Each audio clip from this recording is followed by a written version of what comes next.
Recording in progress.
Rise from Adversity with Geospatial Technology.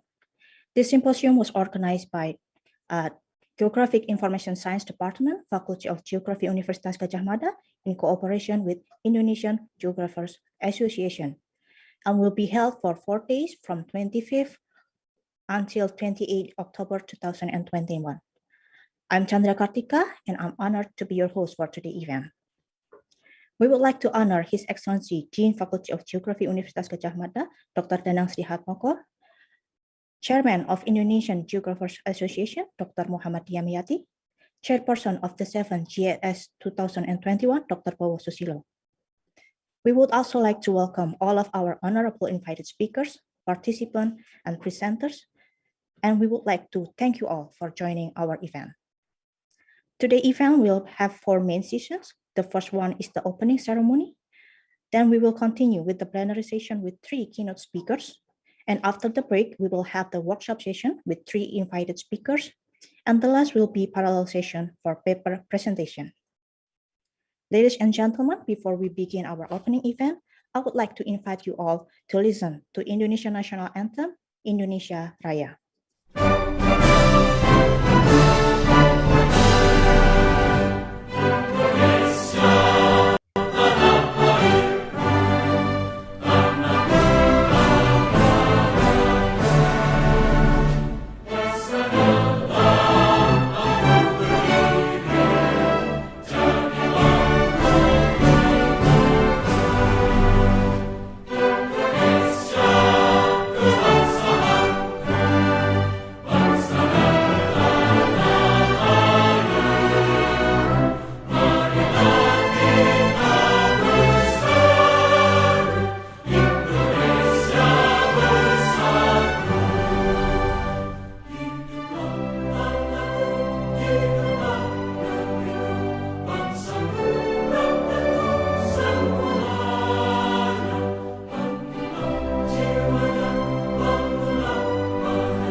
Geoinformation Science Symposium has a long history. Started as a national conference that marked as pioneer for conference in cartography, remote sensing, and GIS Indonesia, and now we evolve into international symposium which gather people from around the world to share their knowledge and findings in geoinformation science and education. We summarize this journey into this short video. Please enjoy this video.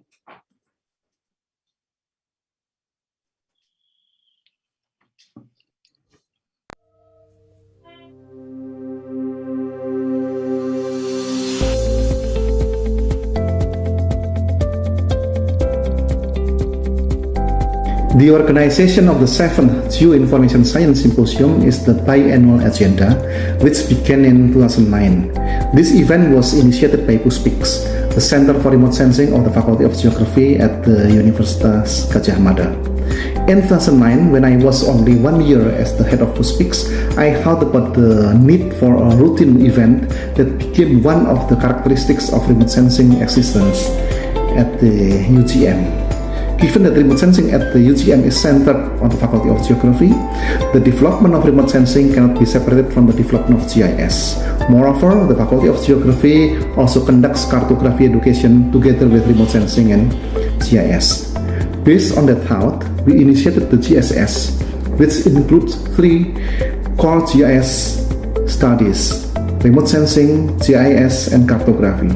This event became a stage for students from the Faculty of Geography to present their works, although we also invited authors from outside and speakers with a national reputation to present their ideas related to the development and application of geospatial information science and technology. The first GSS went smoothly with around 150 participants. After that, we thought about holding it at 2 yearly intervals. Thus, we have planned a similar symposium for 2011, 2013, 2015, and so on.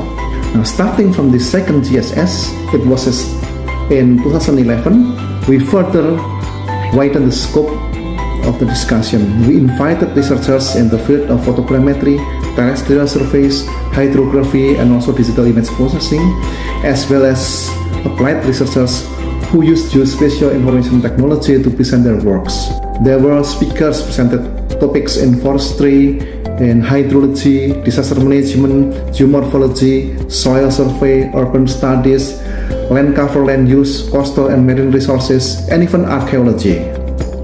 We also involved speakers from various government institutions dealing with remote sensing and other geospatial data, such as the Geospatial Information Agency or BIG, LAPAN, Ministry of Forestry, Ministry of Fisheries and Marine Affairs, as well as various private consultants providing mapping services.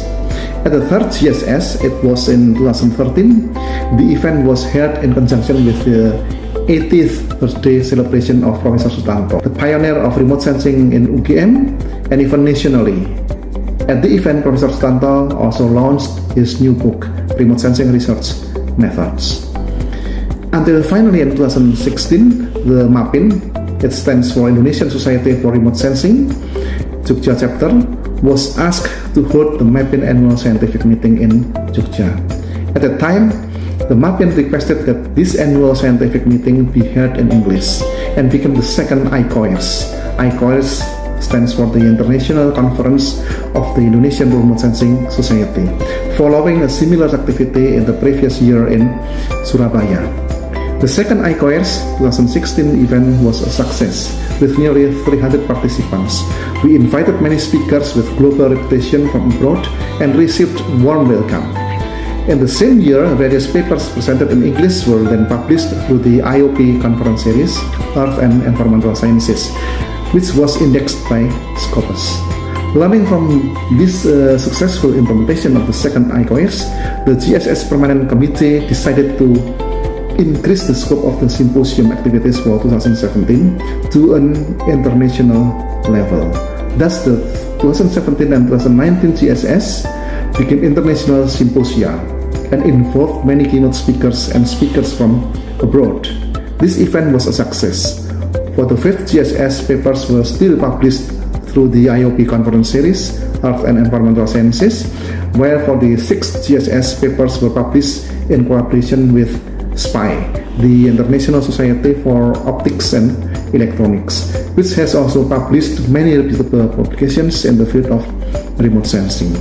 These SPI publications are also Scopus indexed. Starting in 2017, GSS has no longer handled by PUSPIX, but by the Department of Geographical Information Science, Faculty of Geography, UGM, in order to increase the involvement of teaching staff from within the department. In this series of GSS, several speakers with international reputation have participated in them. We are very grateful to Professor Stuart Finn from the University of Queensland, Professor Chow Hung Lin from National Cheng Kung University of Taiwan, and Professor Wataru Takeuchi from Tokyo University, Professor Alfredo Huete from the University of Technology Sydney, Dr. Matthew Blackett from the University of Coventry, England, and Professor Kasturi Devi Kania from University Technology Malaysia, and many more. Starting from the 5th GSS, we also held a GIS competition for students. This year, the GSS is also coupled with the GIS competition and map competition to promote cartography among university students as well as high school students. For this opportunity, at this 7th GIS, we have more speakers from abroad, such as again Professor Stuart Finn, Dr. Matthew Blackett, Professor Kasturi Devi Kania, Dr. Chris Brosma from UQ, Dr. Dani Aribasbel from the University of Liverpool, Dr. Gary Miller from ESRI, Dr. Amy Griffin from Royal Melbourne Institute of Technology, Professor Alias Abdul Rahman from University Technology Malaysia, Professor Mei Pokwan from the Chinese University of Hong Kong, Professor Yan Liu from the University of Queensland, and also Mr. Liam Willie from Maxar Technologies. Thank you for taking the time to share your knowledge with us on this forum.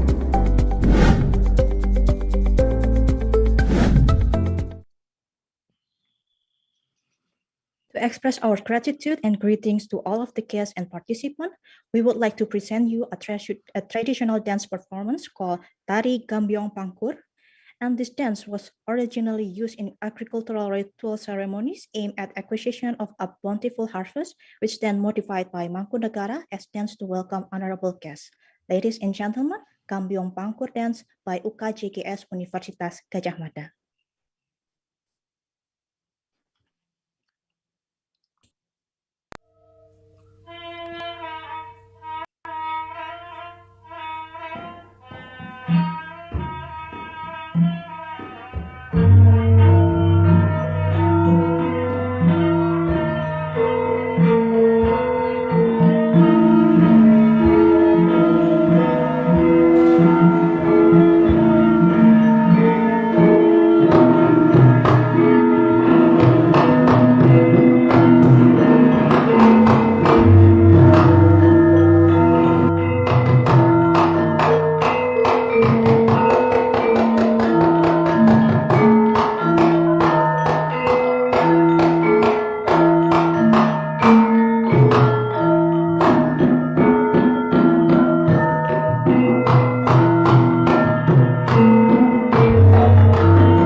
Ladies and gentlemen, to kick off our event, we would like to invite Dr. Bowo Susilo as the chairperson of this event to deliver his opening remark.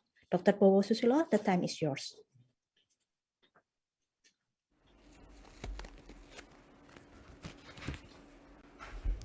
Assalamualaikum warahmatullahi wabarakatuh. Good morning. As the chairman of the symposium, I would like to welcome all of you to the 7th Geoinformation Science Symposium 2021. This year, the Department of Geographic Information Science, Faculty of Geography, Universitas Gadjah Mada, present the biennial event of the Geoinformation Science Symposium 2021. This year marks the 7th iteration of the symposium, where the first symposium was started 14 years ago. This shows the long-lasting contribution from the Department of Geographic Information Science, Faculty of Geography, Universitas Gadjah Mada, to the development of the science and technology of geographic information, which will be continued to future to come. Distinguished guests, speakers, and participants, the synchronization between the stakeholders which participate in the field of geoinformation science is needed. The ever-growing science and technology of geoinformation in this era, which initiated the penetration of spatial data for many real-world applications, has triggered the needs for a scientific forum which enable the communication and collaboration of science to initiate more research and innovation in the field of geoinformation. In the spirit of science dissemination and collaboration, today I would like to inform you that this year's symposium hosted 10 keynote speakers, 7 invited speakers, and more than 40 papers, presentation with more than hundreds participants from around the world, which will gather in this virtual room for the next 4 days to discuss the recent development from geoinformation science, particularly in the field of remote sensing, geographic information system, cartography and visualization, and geospatial education. We certainly hope that this event can be capitalized into a productive scientific forum to initiate future collaboration and to trigger more innovation in the field of geoinformation science.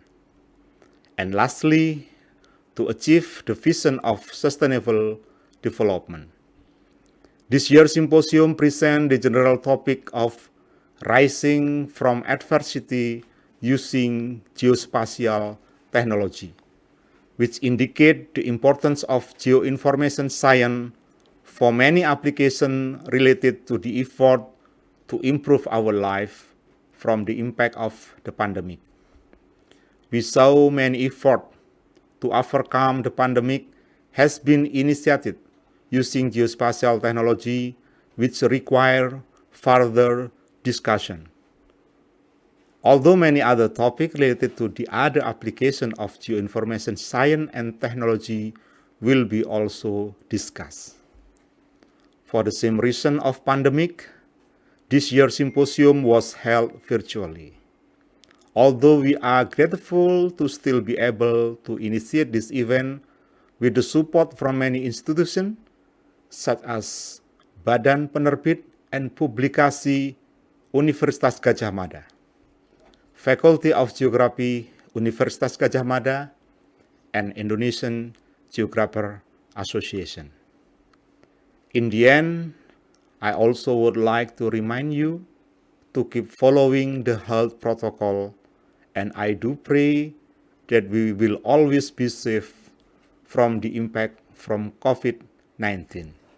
Thank you. Wassalamualaikum warahmatullahi wabarakatuh.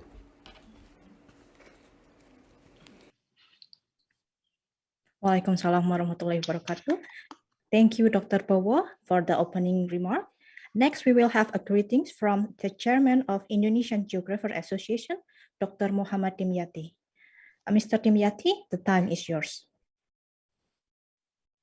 Bismillahirrahmanirrahim. Good morning. Peace be with you always. Assalamualaikum warahmatullahi wabarakatuh.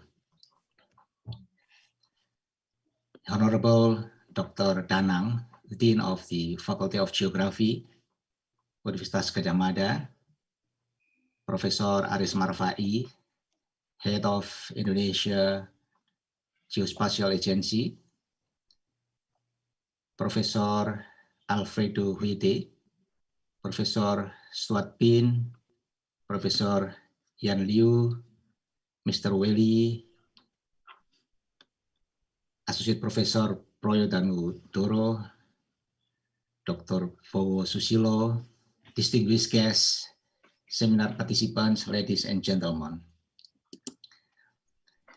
First of all, let us express our best gratitude to Allah Subhanahu wa Ta'ala for His graciousness and His mercies. We can all gathered here in this webinar to attend an opening ceremony of the 7th Geoinformation Science Symposium 2021 and the theme of Rise from Adversity Using Geospatial Technology. We know all that the Faculty of Geography Gadjah Mada University is one of the most recognizable faculty in the world. If I'm not mistaken, the position of this faculty in the GS World Class University ranking in terms of faculty rank is 150. It is very good achievement, I think. In the environment of the most university rank in Indonesia is still lower than 500. Only 4 universities have the rank between 200 to 500 in Indonesia. Delighted ladies and gentlemen, this forum is an arena for Indonesian researchers to show their capacities, capabilities, and openness to hold mutualism partnership to the world. I invite all participants at the symposium to keep moving forward to bring our findings into production and commercialization level and can be used directly to enhance the prosperity of community. In the future, I hope that we can see how research can optimally contribute to speed up both Indonesians and world's prosperity. With that enthusiastic spirit, the Indonesian Geographical Association, or IGI, have continuously encouraged sportive collaboration among researchers in the field of geography in collaborating research among faculties or departments or study program. By facilitating those 2 parties or 3 parties, the research spirits and the research output hopefully can be optimized. As the president of IGI, allow me to report to you all that until now, Indonesian Geographical Association members in Indonesia have reached more than 80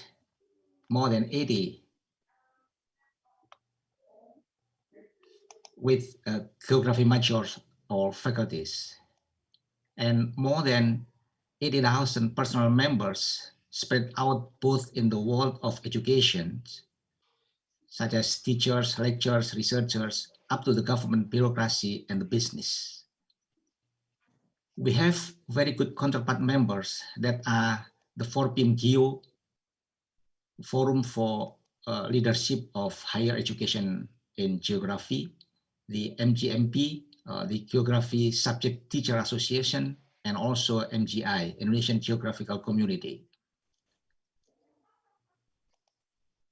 In Indonesia, in the field of related to the earth science, we only have 2 reputable international journals indexed by Scopus.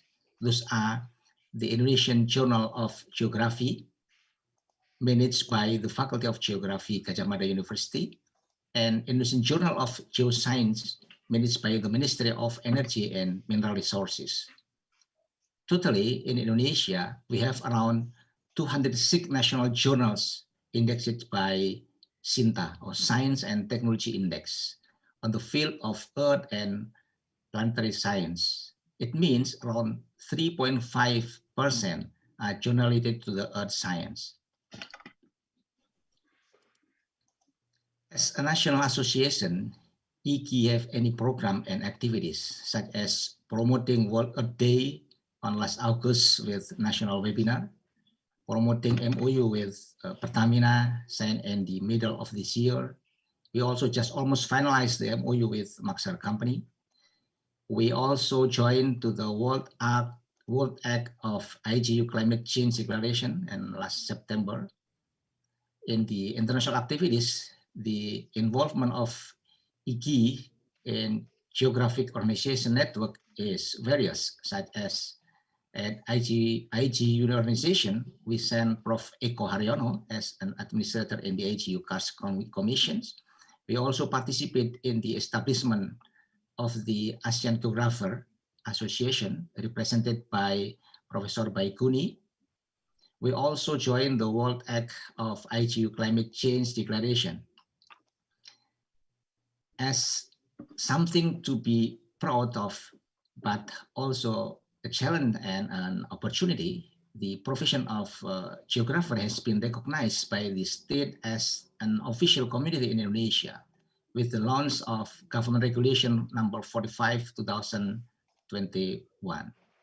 Together with the Indonesian Surveyors Association, geographers are trusted by the state to manage and ensure that mapping Indonesia runs according to the professions and upholds noble ethics. In addition, IGI invite researchers to collaborate with various universities and research institutes in the field of geography in Indonesia, because there are several interesting issues can be studied in Indonesia, namely the topic related to the planning of transfer of state capital from Jakarta to East Kalimantan, how the challenge of land engineering, which can then control change in land use and environment because of the proximity to many other geographic issues as well. Indonesia's vast peatland reaches around 22.5 million hectares, the second largest after Brazil. Peatland in Indonesia stores around 30% carbon in the world. As archipelagic countries, the topic of Indonesian maritime resources, especially related to renewable energy and world food sources, is very potential and interesting. And also socio-geographic and economic geographic of the very wide maritime country with more than 17,000 islands spread out in the whole country of Indonesia is also an interesting issue as well. As the president of IGI, I also would like to welcome and thank you all, especially to the Dean of the Faculty of Geography, Universitas Gadjah Mada, Dr. Danang, and also Professor Aris Marfai, the head of PIG, and also other participants for your coming and attending this very important of the 7th Geoinformation Science Symposium 2021. Hopefully, this symposium will give positive impact and benefit for IGI to participate more and more in the real contribution for the world society and for the nation development. Delighted, ladies and gentlemen, this morning we met and opened the symposium to prepare the afternoon event. We of course hope that this morning is the beginning of the scientist symposium that will give happiness for the benefit of science of the people in the world. The people or public do not wait for their debate results, but they are waiting the benefit of our research to improve their life. To the participants who join in the virtual links, we are all greeting you. Please come to Yogyakarta physically be safe and better condition from pandemic COVID-19 now. Hopefully, your presence in this virtual meeting can give a good impression and also the spirit for making change toward the good of mankind. May Allah subhanahu wa ta'ala, the God Almighty, give us his blessing and guidance. Billahi taufiq wal hidayah. Thank you very much. Assalamualaikum warahmatullahi wabarakatuh. Waalaikumsalam warahmatullahi wabarakatuh. Thank you so much, Mr. Dimyati, for your wonderful speech. It is now my pleasure to introduce the Dean of Faculty of Geography, Universitas Gadjah Mada, Dr. Danang Srihatmoko, to deliver his welcome speech. Please welcome Dean of Faculty of Geography. Assalamualaikum warahmatullahi wabarakatuh. Selamat pagi, very good morning. As the Dean of the Faculty of Geography, I would like to welcome all of you to the 7th Geoinformation Science Symposium 2021. Distinguished guests, speakers, and all participants of the 7th Geoinformation Science Symposium, we are very grateful to be able to meet you virtually here in this platform due to the ongoing pandemic that is still happening. We are also grateful to be able to hold this very prestigious event, which demonstrates the commitment of the Faculty of Geography, Universitas Gadjah Mada, to initiate and to contribute to the innovation and the development of geoinformation science. We believe that the innovation and development from geoinformation science is one of the key knowledge to achieve the sustainable development. And through this symposium, those innovation and development can be disseminated to the various stakeholders with the aim to communicate the science and technology in geoinformation science and to initiate the future collaboration with the academia, government, private sectors, and as well as the professional in the field of geoinformation science. Lastly, we also want to emphasize that the application of the geoinformation science has been widely used during this pandemic for different kind of purposes with the aim to support and to mitigate of the COVID-19. Along with the implementation from the geoinformation science in this field, we certainly hope that this event could also be one of the part of the management of COVID-19 pandemic and help us to bounce back from the adverse impact of the COVID-19. Therefore, with this, I declare that the 7th Geoinformation Science Symposium is officially open. Thank you very much for your kind attention. Wassalamualaikum warahmatullahi wabarakatuh. Waalaikumsalam warahmatullahi wabarakatuh. Thank you so much, Dr. Danang, for your welcome speech. And to officially open the 7th Geoinformation Science Symposium 2021, we would like to invite the Dean of Faculty of Geography, Dr. Danang Srihatmoko, Dr. Po Susilo as the Chairperson of GSS 2021, and Dis Natalis Faculty of Geography Representative, Mr. Joni Purwohandoko, to come to the podium and hit the gong.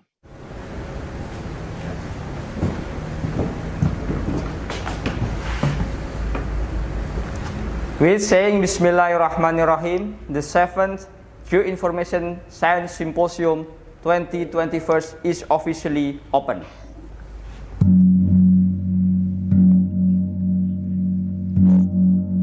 Thank you very much.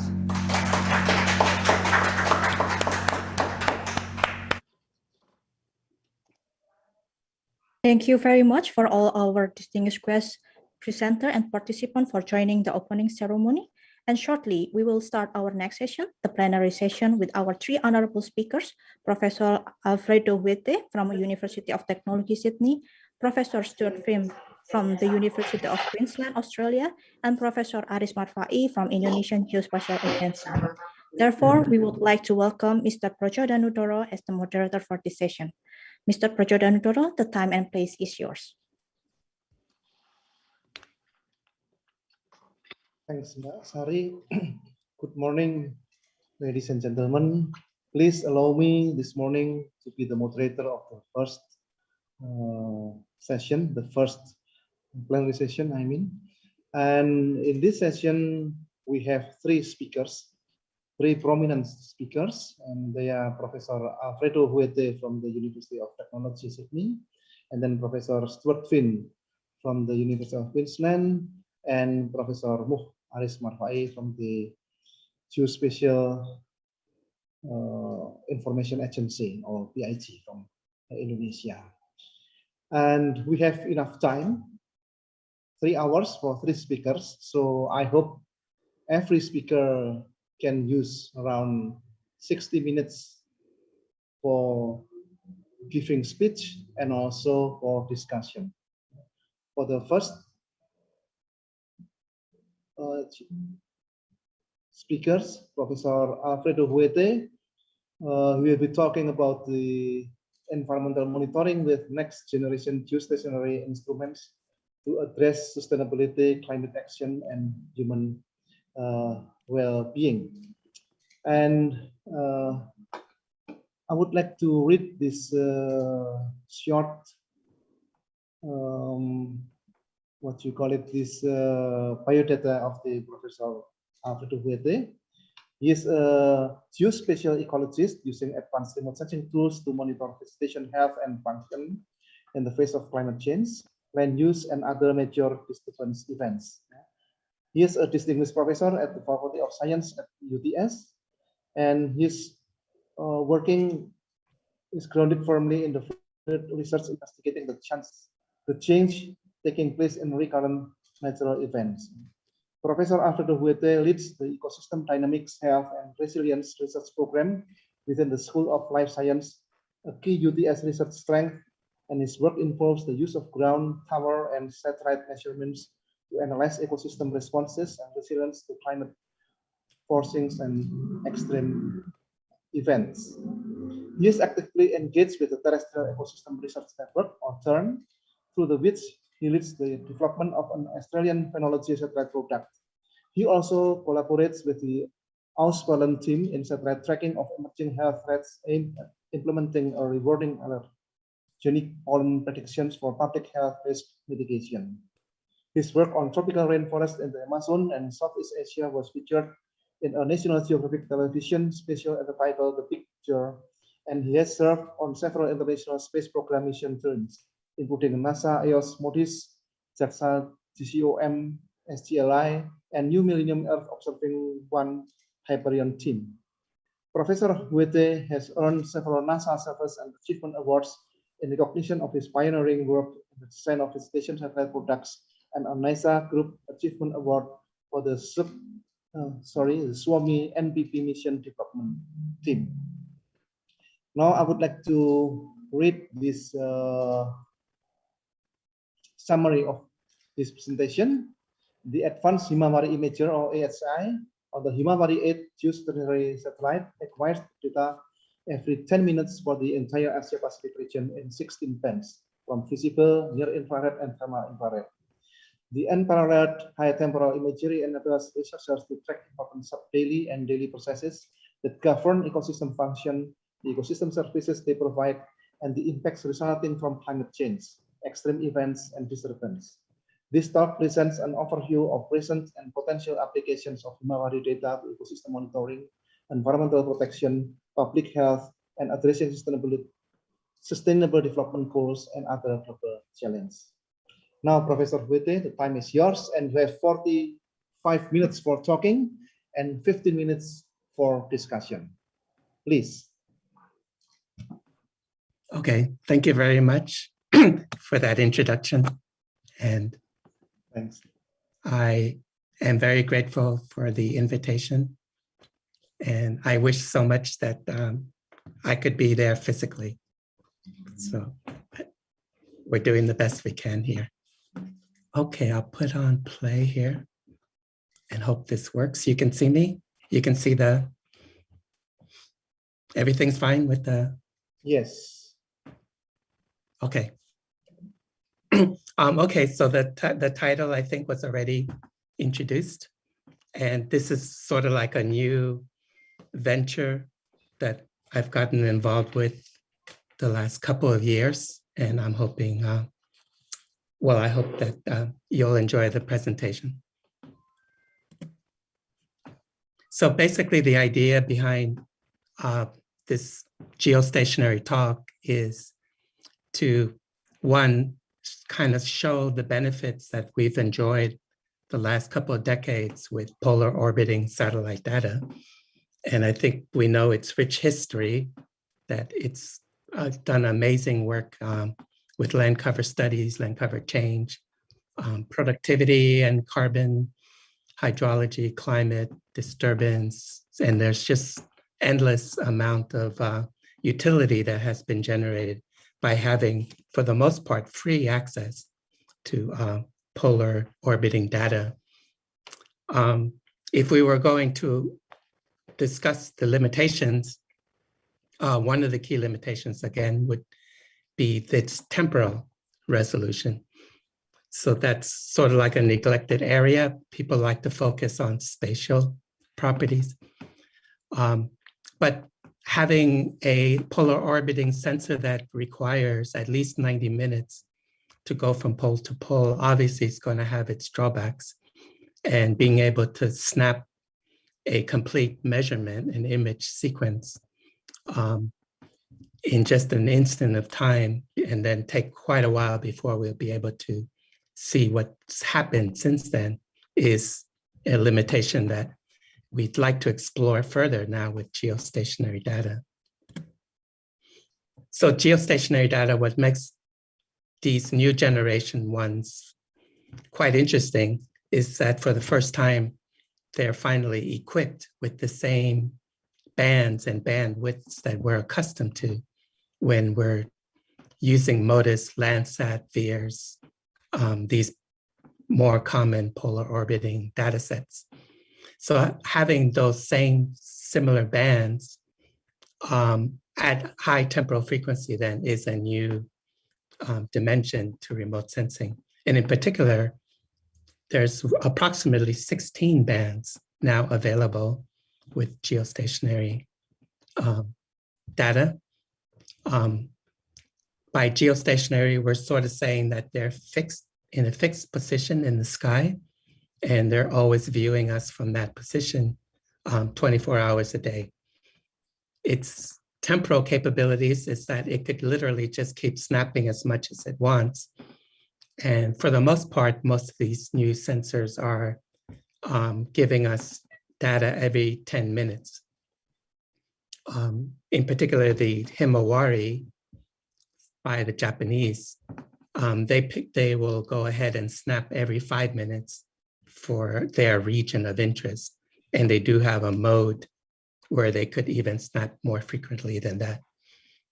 So this is definitely a game changer, and it's worth looking at such data since you can literally watch things in near real time. So we'll see what kind of applications this could help us with. So this is sort of more or less just showing us before and after. I'm going to see if I can turn on and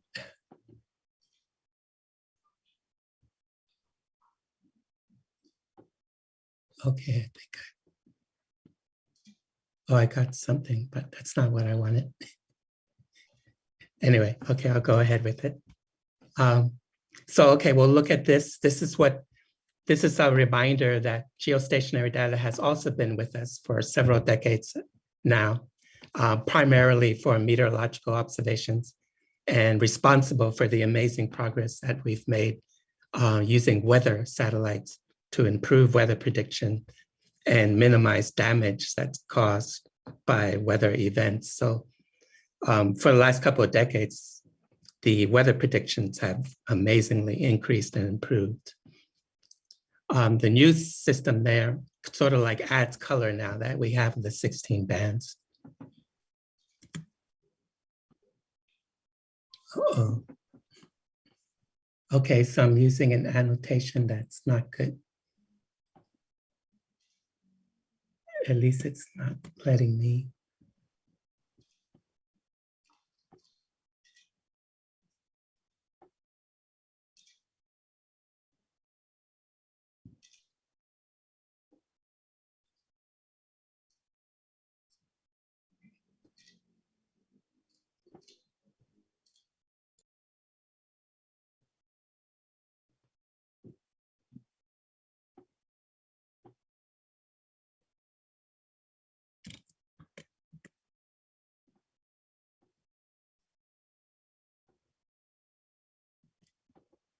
Okay, at least I'm back to being able to click.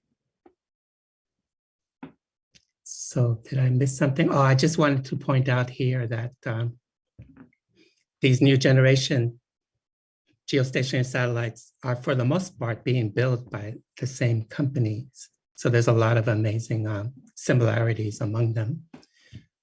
This diagram kind of shows you the layout because there is a group at NASA Ames, a GeoNext group that's attempting to do global geostationary products.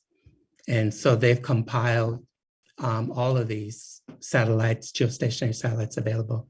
And in our particular sphere in the Asia Pacific, we have access to a Japanese version, a Chinese version, and also a Korean geostationary satellite. So cloud-free data is one of the utilities.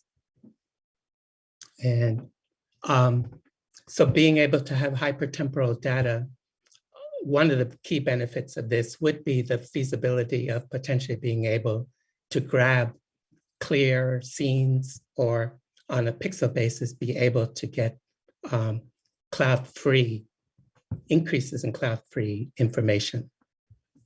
So that's one expectation. Now, something that then that can lead to is the increasing availability of using such data over tropical ecosystems. So I know in my mind, that was the last thing I was thinking of when I had looking at geostationary data is how, this would not be very useful in the tropics no matter what. But apparently it can be. And then having access to a greater amount of cloud-free data could potentially increase our capabilities of detecting disturbances such as landslides, fires, floods, volcanic eruptions, and so on, as well as being able to actually follow the sequence of an extreme heat wave, not just get a snapshot of one value per day or something like that, but actually watch it evolve, the complete evolution of the heat wave. And in a slightly longer time scale, the same thing applies to drought events, and in particular, flash drought events that can be highly intensified versions of a drought and appear suddenly and quickly. So this is just an example from the cloud-free perspective. On the left side would be a typical MODIS 16-day composite. So taking a complete set of 16 values and reconstructing it to try to remove as much cloud as possible. This is what you kind of get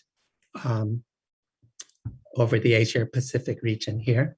And on the right-hand side would be the equivalent if you were to use Himawari geostationary data, again, at using it over a 16-day sequence. And then this kind of gives us the statistics, which more or less approximate what they are from a global perspective. The red line there is your typical 16-day product from a coarse resolution polar orbiter, such as MODIS. So on average, we expect that we would get about 55% clear observations just due to the presence of clouds and so on. Now, if we just use single-day Himawari geostationary data, we see that we've already exceeded what MODIS is able to do or requires over 16 days. So single-day data is already significantly improved the availability of cloud-free. Now, if you were to take the single day and sacrifice your temporal resolution a bit and go to 4-day, then that would be the second green line up, where we're at 80 to 90% cloud-free observations.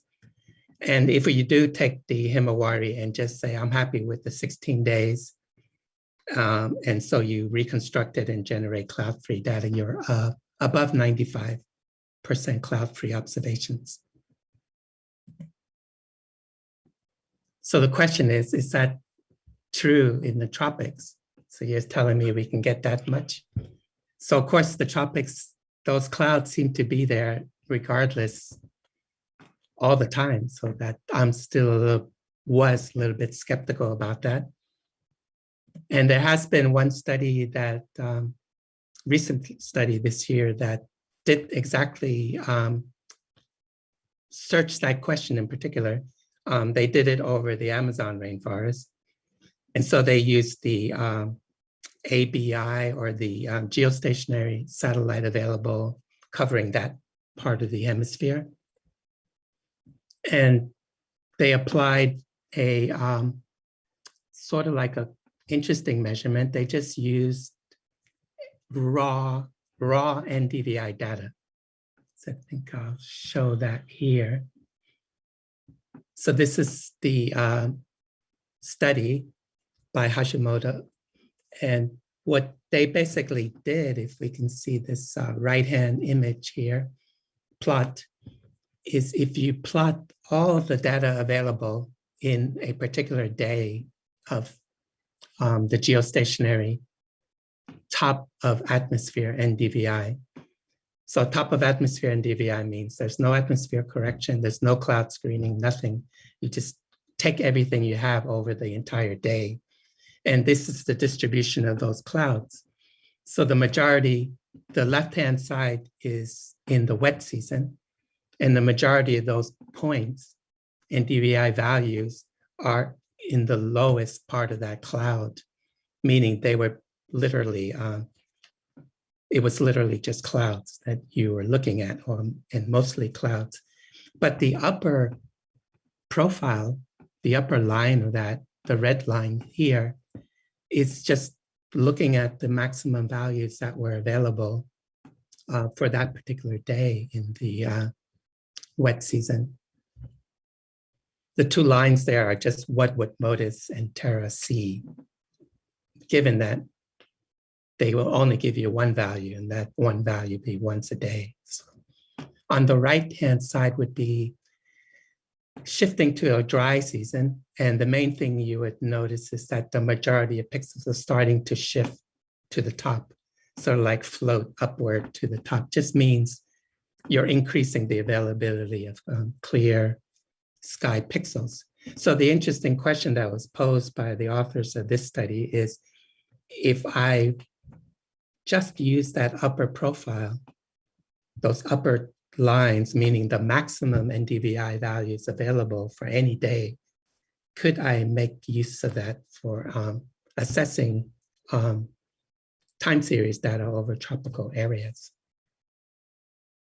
So the reason for that particular hypothesis is that for years, the original AVHRR data sets were only composited to maximum value. And to this day, the NDVI values are not corrected for atmosphere. It's the GIMS data set is cloud screened, but not corrected for atmosphere. And the reasoning for that logic was that anything contaminating the NDVI signal can only lower it. So that's quite a nice advantage of NDVI, which means that your upper, most highest values is also guaranteed to be your cleanest values. So that's quite nice, and that's the reason for that red line again. So they did this, and then in this particular plot, the what you're seeing is how many clear days were you able to see.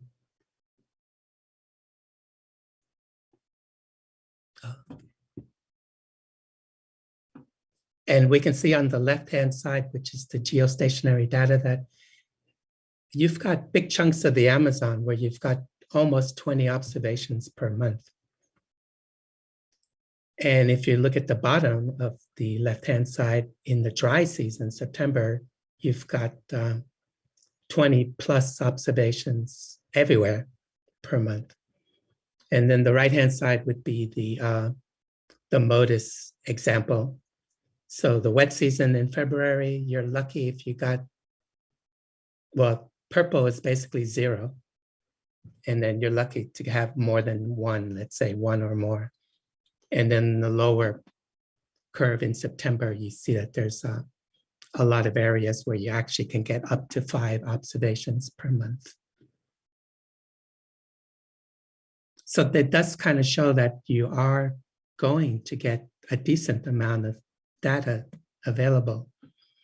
And then in this plot, what they did is they did a phenology plot here. The colors represent when that pixel was the greenest for the whole entire year, the month in particular.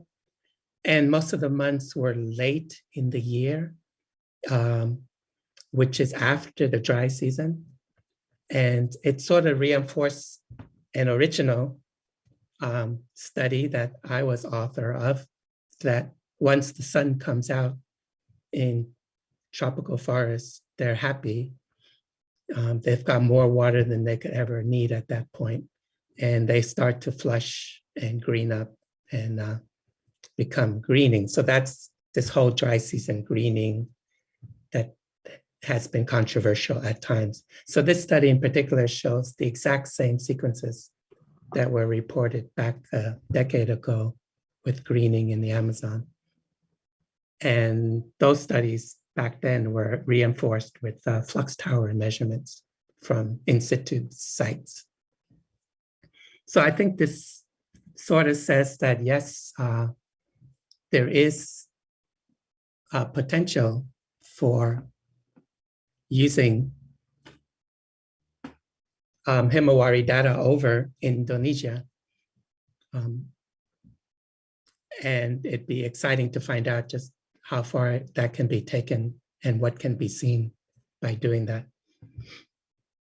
Okay, so that's basically the cloud-free advantage. And now I wanted to kind of explore a little bit more about the potential, some of the topics or applications that it has been used for thus far.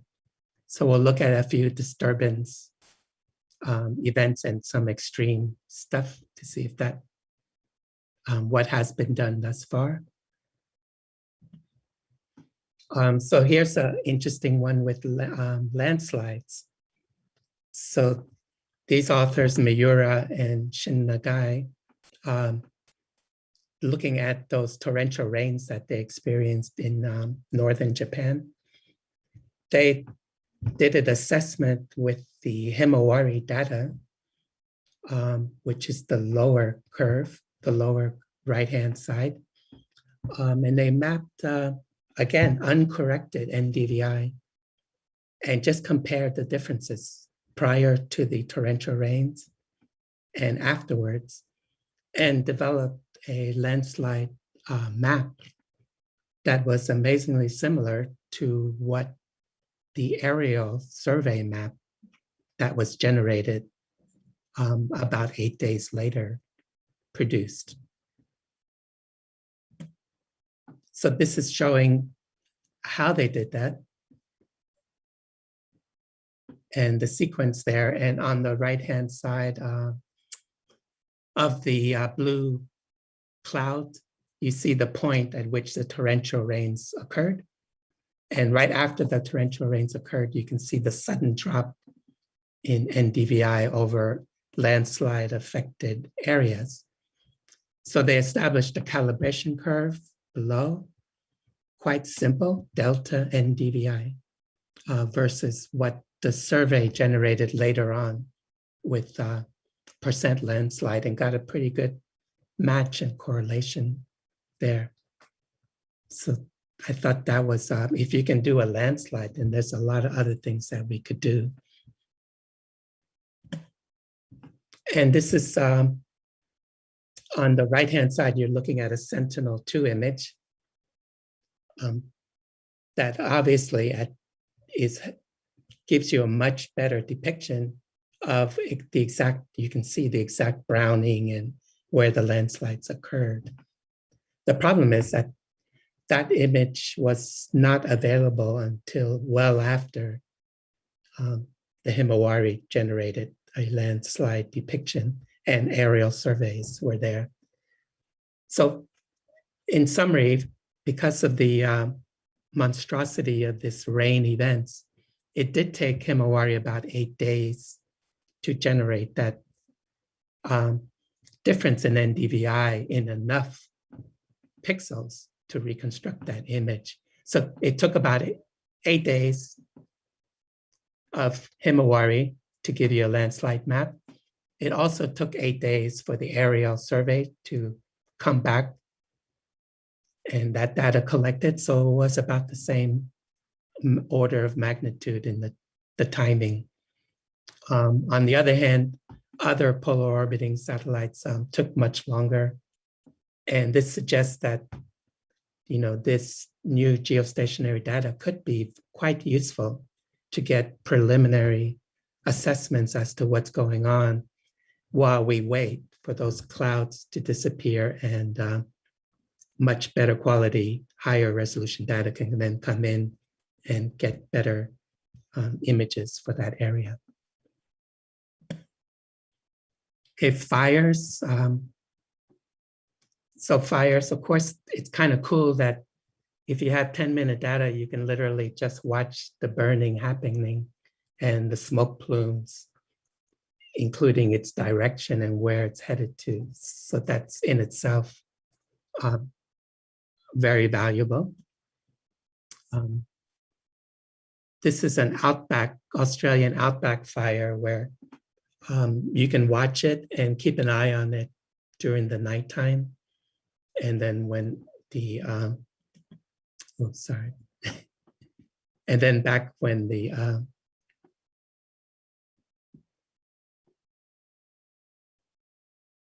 then we wait till the next day and still can keep track of it, what's going on, and even see the wind shift and all of a sudden a big chunk of area just burn quite rapidly. So their animation, they're 10-minute animations, and there's a lot of things that the human brain can interpret from visual examination of such animations that has not, machine learning and other algorithms have yet to be designed to process what a human eye can see in the temporal domain. This one is from ABI in North America. I haven't found one done yet for our side of the Pacific, but that just shows you on the top what the extent of the fire and what the change in, again, uncorrected NDVI shows versus inside the perimeter, fire perimeter versus outside perimeter.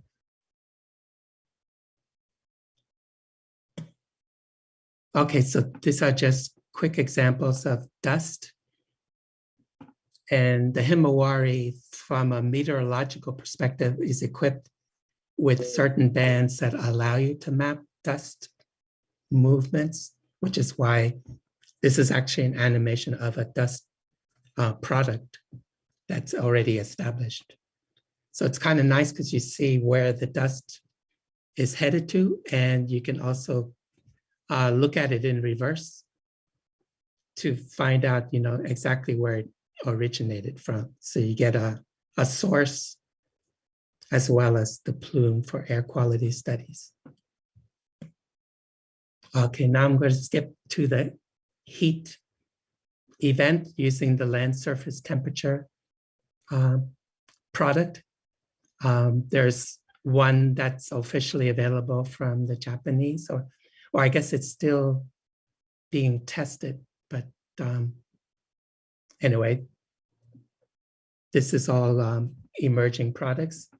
So that's a heat event in Adelaide that was a very extreme, and surface temperatures exceeded 50 degrees Celsius. I had a PhD student who wanted to look at it for Sydney Basin. So the top two images are Landsat images of Sydney, the entire basin. You're looking like 60 kilometers across, roughly. And you're also seeing the expansion of the city from 1975 to 2002, but that's just to show that there's a lot of land cover change going on and urbanization going on. The lower is a sequence of 3 different days that was a pretty long duration heat event that occurred in February 2017. And my student animated that. And I just sort of grabbed the last day because it was too long an animation for that. So now as the morning comes out, you start seeing the Sydney Basin, that same shape. And you see just how hot that is relative to outside. So that's a surface heat island effect. What is nice about it too is that it's telling you exactly spatially which districts and which parts of the city are being stressed, as well as being able to pick the peaks, the exact peaks during the day of that stress event. Okay, so some of the new areas that are being used now would be things like vegetation phenology. And a lot of these, when I looked up the literature review, are taking off from the wide usage of phenocams. So phenocams are in situ devices that are trying to substitute for the lack of high temporal frequency data. So in the case of a phenocam, this one in outside of Canberra in Australia, you have the ability to do, like you see in the top 2 plots here, which is collect in situ data, whether it's monthly or more frequent, but just enough so that you can establish these relationships. GCC is the green chromatic index, the 3rd plot there, the brown. So that's the phenocam equivalent of measuring greenness. It's just splitting the green band and dividing it by the sum of the other bands. When you take a phenocam image, you color split them into RGB. And the bottom one shows you what the satellite sees. So again, the test is, what does the phenocam see that the satellite sees, and vice versa? What does each see that the other doesn't see? And I know that in this example, Landsat sort of like just missed the mark and didn't show up for parts of the latter part of the collection period there. So of course you can get big gaps with polar orbiting satellites and not know whether you missed something or you just wind up smoothing it and connecting the dots. So again, the guys in Japan that have a very sophisticated phenocam system set up, they ran again, a top of atmosphere uncorrected NDVI analysis during the whole sequence of different phenocam sites that they have. So you see the dense, rich Himawari in the middle, and you would see our typical MODIS or VIIRS availability of NDVI data at the bottom. And on the left-hand side, they grab the green up period for this area and show you the equivalent values of Himawari and VIIRS. So they kind of just did an analysis and they said Himawari, out of the 43 days of green up, they got 12 days that they could confirm were cloud-free from their in situ setup. And for VIIRS, they were able to get 6 points that were confirmed clear day. One thing about green up is that green up is green up because it's a lot of clouds, a lot of initial rains occurring. So it doesn't matter if you're in the most arid place in the world, green up means it's cloudy. And green up is the part that you need the most. Another example, again, using phenocams, this time trying to match it up with the Deep Space Climate Observatory. So I wanted to put up a view of that. So basically that's out in deep space, positioned right between the Earth and the sun. And it's the Lagrangian point. I can't pronounce it so good.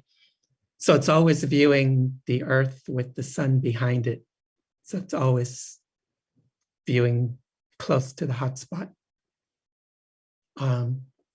So the top left would be what the phenocam sees for Harvard Forest, broadleaf deciduous site. And on the right-hand side would be the equivalent epic from this deep space sensor that collects data continuously like a geostationary does. You almost can see that shoulder that you get during the green up on the right-hand side. And then below you see the Landsat and MODIS equivalents of these two.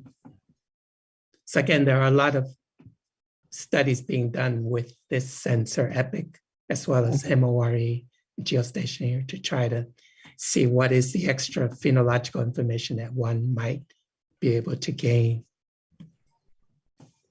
So we did our own study from a perspective of trying to see about mapping a little bit more toward the biodiversity side, but first testing functional grass species. Idea being that cool season grasses with the C3 photosynthetic pathway is different from the warm season grasses that had the C4 pathway. And these are good functional indicators of biodiversity. And it's known that with climate change, these are starting to shift both temporally, phenologically, as well as spatially, geographically. So this was like our first study to do this with using Himawari data. So on the image you see here is a existing map of C3, C4 in Australia. The three different shades of color you see is C4 being light gray, C3 being black, and the regions of mixing where both coexist would be the gray colors. And so we did a Himawari transect from Victoria in the south, which is definitely cool season and temperate. And we went up beyond Brisbane to the north to try to get as much subtropical grasses as we could. And then Sydney and Richmond, these are all in the middle, and they're well known to be quite mixed of both coexisting. So these are the different families. And this data set is undergoing DNA analysis because we're collecting the pollen from these sites to see how far we can go with our ideas here. So this is what a 10-minute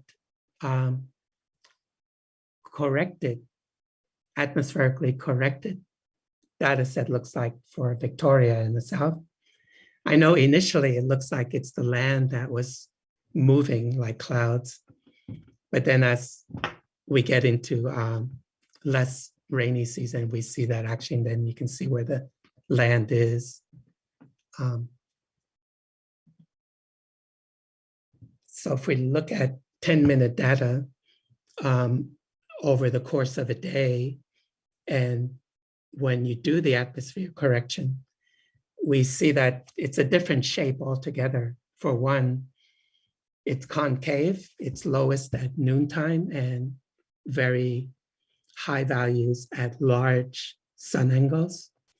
You can also see on the right-hand side the red and near-infrared hotspot effects that happen at the equinoxes. And you're seeing different curves because we did this for each time of the season, like autumn, spring, summer, winter. So because we're in Victoria, spring is when you get the highest NDVI or EVI values, and autumn is when you get the lowest, because C3 grasses hate summer and hot weather, and vice versa. We'll find out. Okay. So now that we're dealing with atmospherically corrected, we have to worry about other things like BRDF, bidirectional reflectance variation, sun angle, view angle, and so on. On the left-hand side, what we see there is a plot that Ferns made. So when you're looking straight into the center of that circle, that's where Himawari is located. So that's when it's looking straight down at 0 degree view angle, and it's permanently fixed. So that is the only spot that you'll ever get a true nadir 0 degree view. And of course, you can see the circumference, the edges. Those are the extreme view angles, and so on. The colors kind of show that if you're in the when you start entering yellow, you're getting a little bit dangerous as far as your view angle is concerned, being somewhat exaggerated. So luckily, Australia is mostly within the blue zone. And of course, Indonesia is closer to the 0 hotspot zone. But one thing that's kind of interesting about Himawari, the geostationary, is that at least for Australia, as well as in the Northern Hemisphere, is that it's only when it looks at the vegetation, the ground, it's always sunlit. So it rarely looks at the shaded side of trees or canopies, because it's always sitting and pointing where the sun is, looking as well. So one characteristic is you're always viewing your targets in the backscatter direction. And I guess I won't get into too complicated about the geostationary geometries here. The bottom one I just wanted to show is the phase angle, which is the difference between where the sun is and where the sensor is. And for Himawari, it's actually quite low and quite stable. It's for the most of the time, it's between 0 and 20 degrees, and once in a while it'll go up to 25. Whereas if you look at other polar orbiting satellites, they go well excess of 75 degrees. They all have extremely dramatic seasonal sun angle problems, whether it's Landsat, MODIS, whatever. And seasonal sun angle is rarely corrected.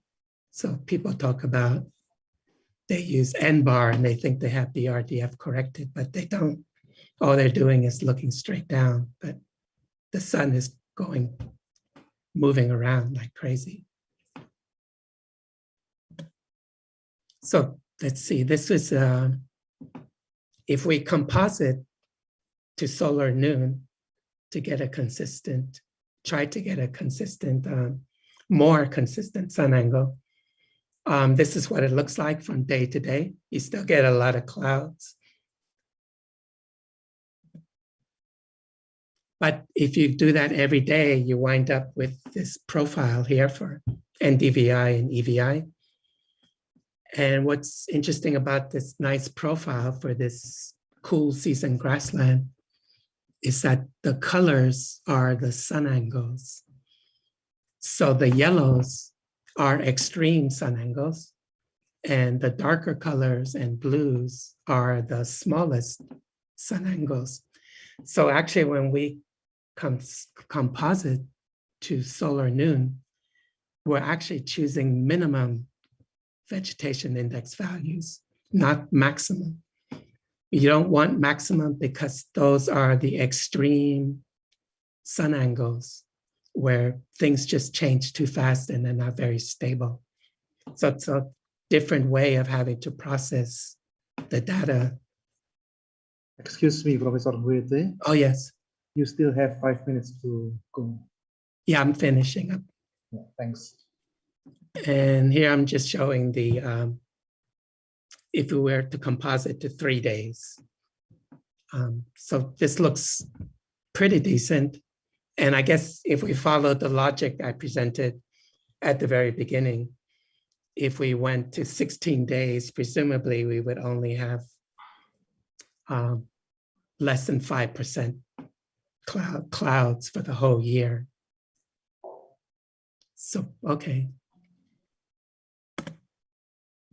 So moving to Sydney and Canberra, I wanted to show you that we're starting to get, every phenology curve now has 2 peaks.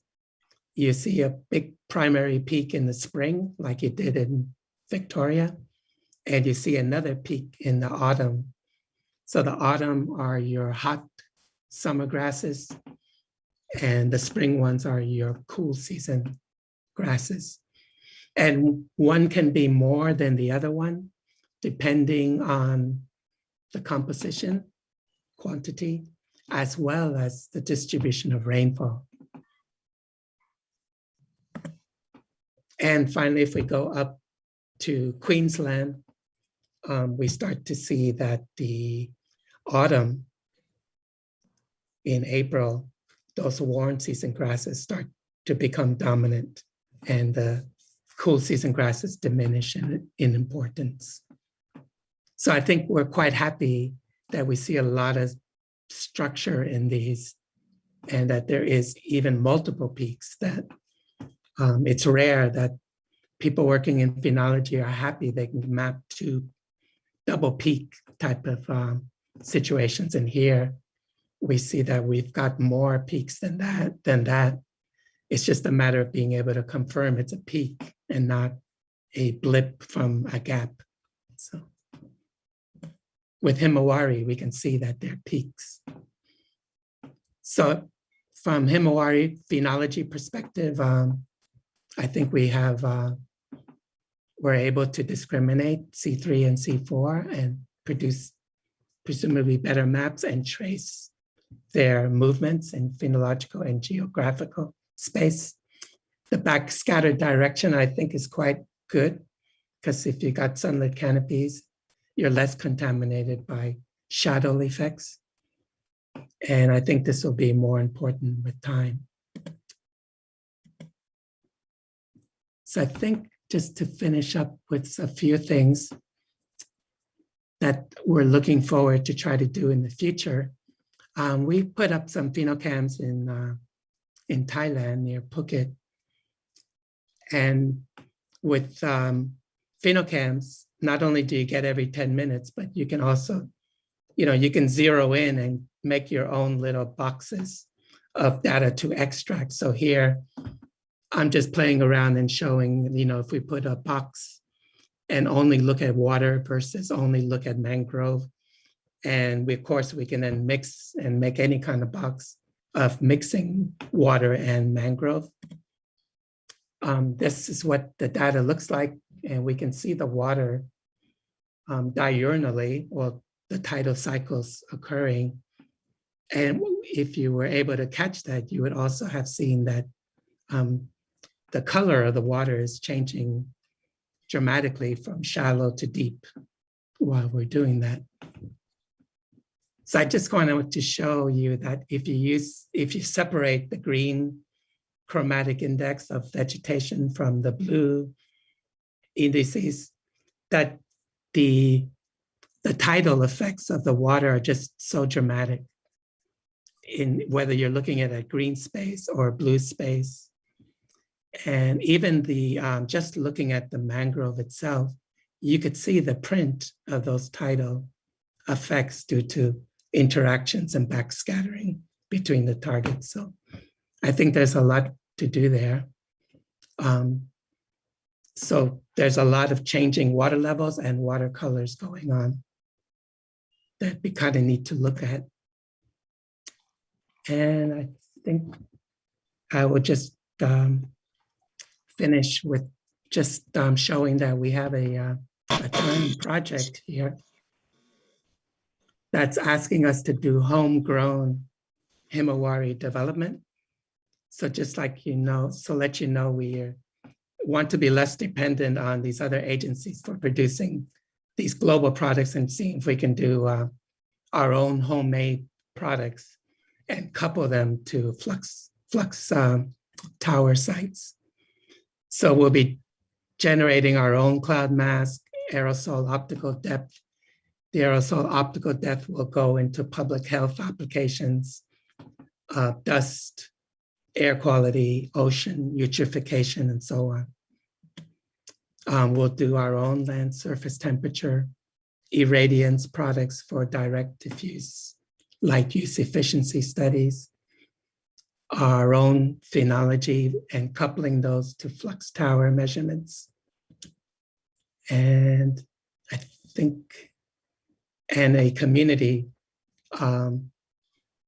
telecom meetings where we ask relevant stakeholders to participate and help us design these products to benefit Australia the most.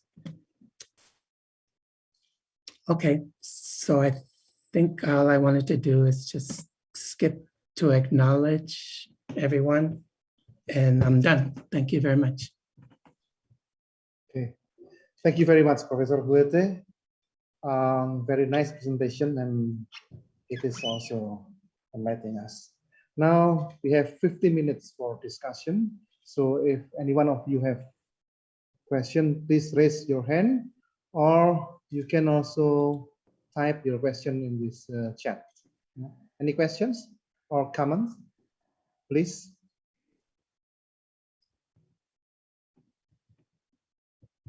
Or maybe you want to ask in Bahasa Indonesia? If you wish, we can translate it for you.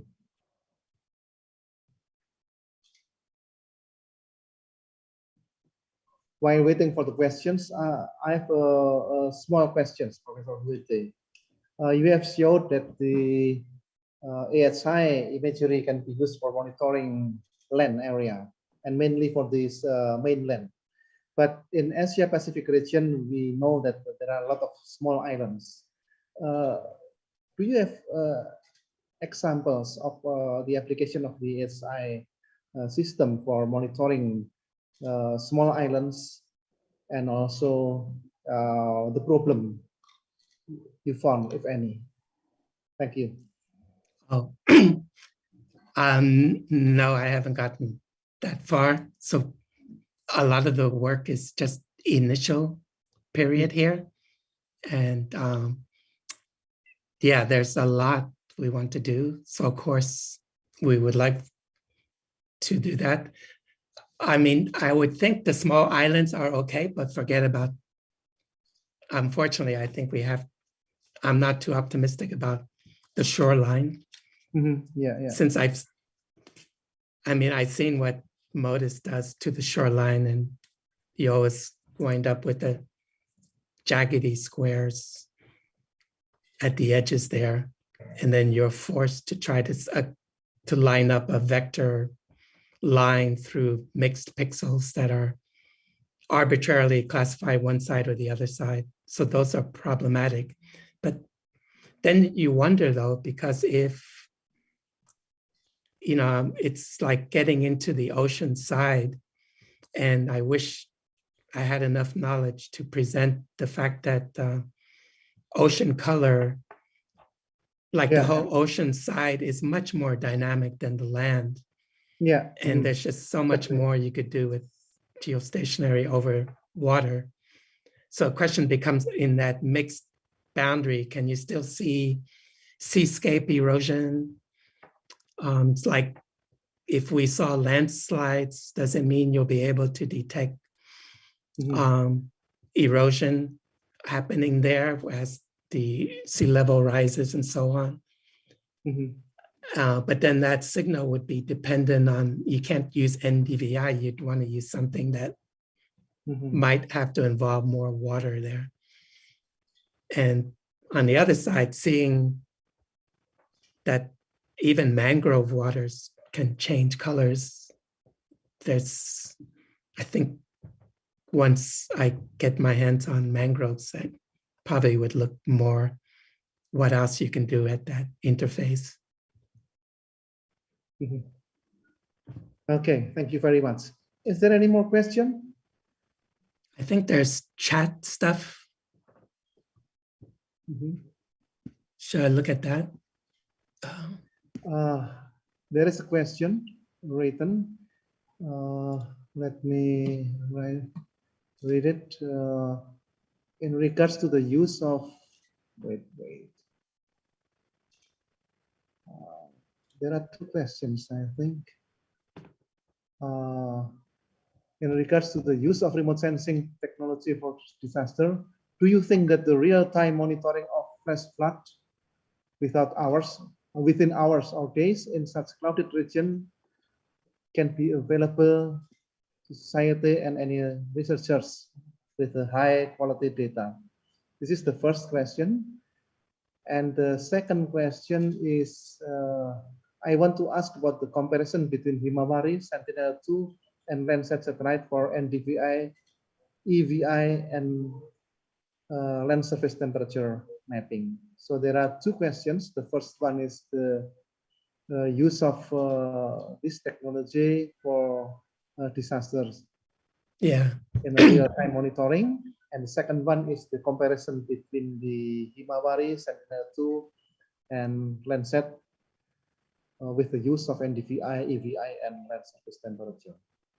Please. Yeah, I mean, with the disaster one, maybe the landslide was something that was promising, but at the same time, it still took 8 days of data from a geostationary satellite to fully map the extent of those landslides. So I would imagine that it's not that clear. So if you were talking about flash floods, I could see the same situation where after the fact, eventually at some point, you would be able to assess some kind of signal that it showed you the extent of those flash floods.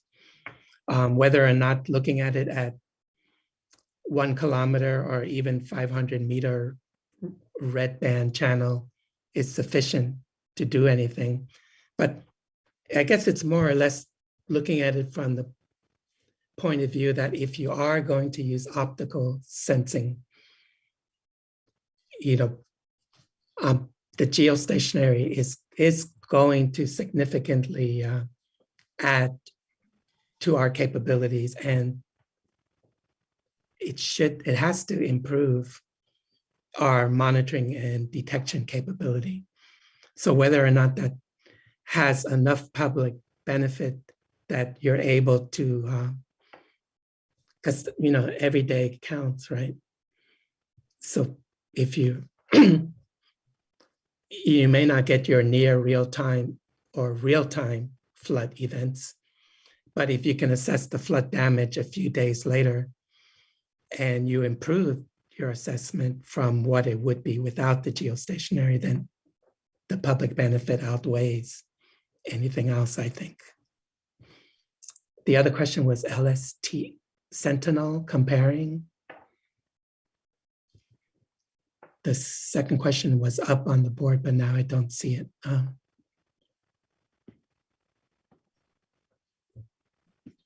Do you know what that other question was?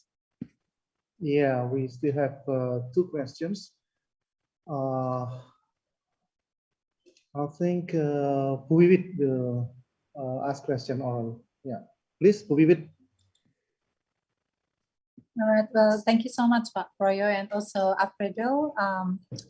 We'll see you again, Professor. It's been a long time, and I haven't seen you. Maybe, I don't know, 5 years ago. I just want to ask, I really appreciate your presentation, especially you emphasize in in terms of that remote sensing is not only playing with the pixel base or pixel and also index, but we have to understand comprehensively about the environments around them.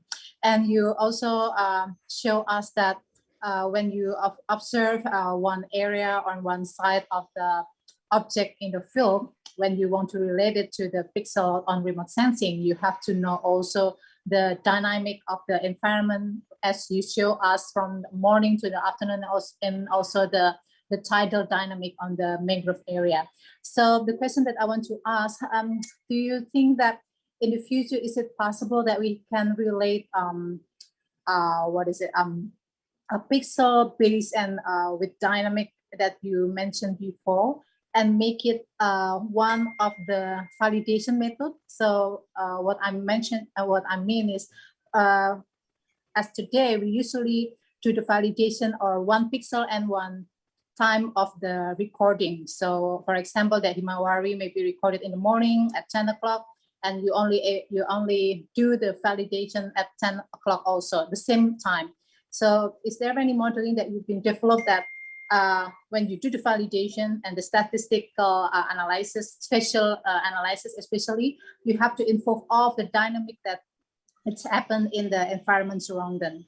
So if you do, really looking forward to read or to update with your future research. I think that's my question. Thank you.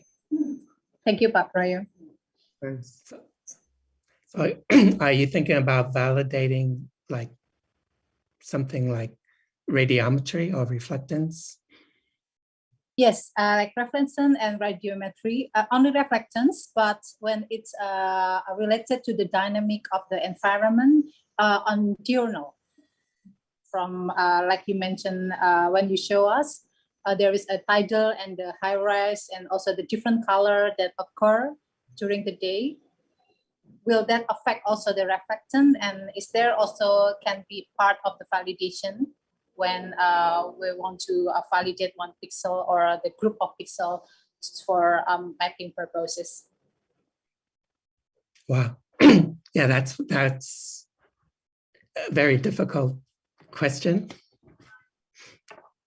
So it's almost like I picture like trying to validate the mangrove diurnal dynamics, possibly for the purpose of either removing water effects to get a better idea of the mangrove vegetation properties, to the other side being focusing on the water itself. So I think, yeah, I guess for validating, I think that's, I like the idea of using the phenocam so that you can at least see what's there. And once you can see what's going on and the patterns and so on, then the next part becomes, you know, what else are you going to do in situ to gather more better quality data, which would be involve radiometry, you know, whether or not you're going to put some kind of text spectrometry measurements.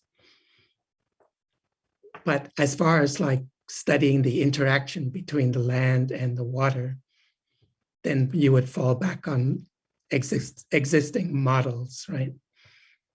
So that would just be an RT model. And that's the way I guess I would approach that. But yeah, just, yeah, I picture this being done from a convergence perspective, inference. So like I would be more thrilled just to be able to see, because now with Himawari, you don't worry about a snap measurement once a day. So the fact that if you can get 10-minute data, even over one particular day, a particular clear day, you've got, definitely you'll have everything you need, the low tide, the high tide, and whatever model, you know, it's going to have to fit those two endpoints, and it's going to have to fit what's in between there. The modeler will still want to know exactly what is the leaf angle distribution what is the leaf area index, and the modelers they just never give up. They, you know, half the time the model has problems, but they don't recognize it because they say, well, you can't give me all the measurements I need. But I don't know, it's a tug of war back and forth with that. But I think if you can see, if you did a holistic if you got a holistic view of the mangrove, you know, I think you can make the assumption that the canopy itself is going to be static,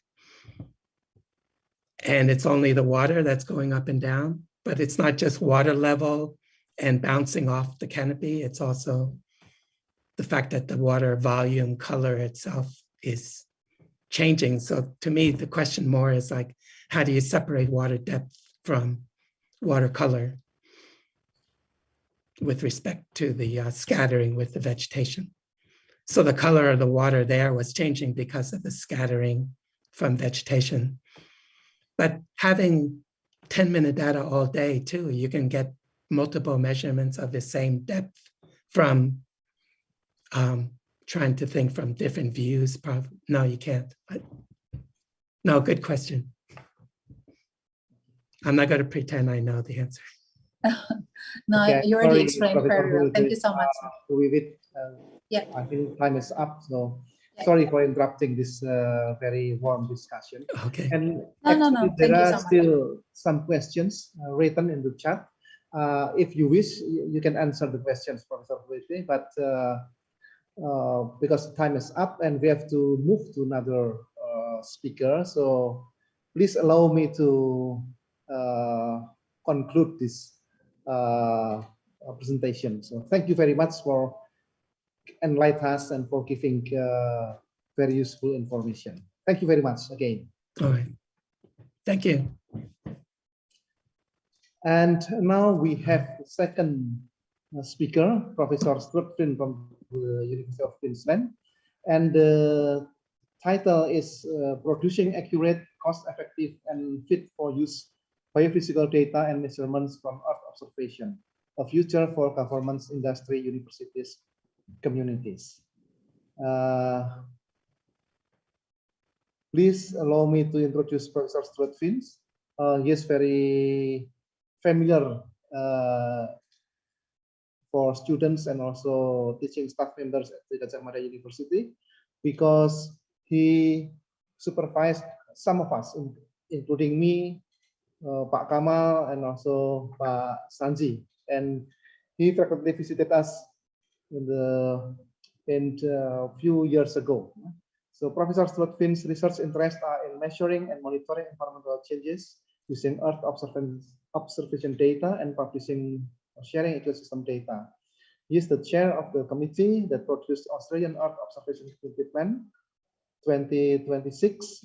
He is also a professor of geography at the University of Queensland, when he teaches remote sensing and directs the Remote Sensing Research Center, which includes programs to support government agencies across Australia.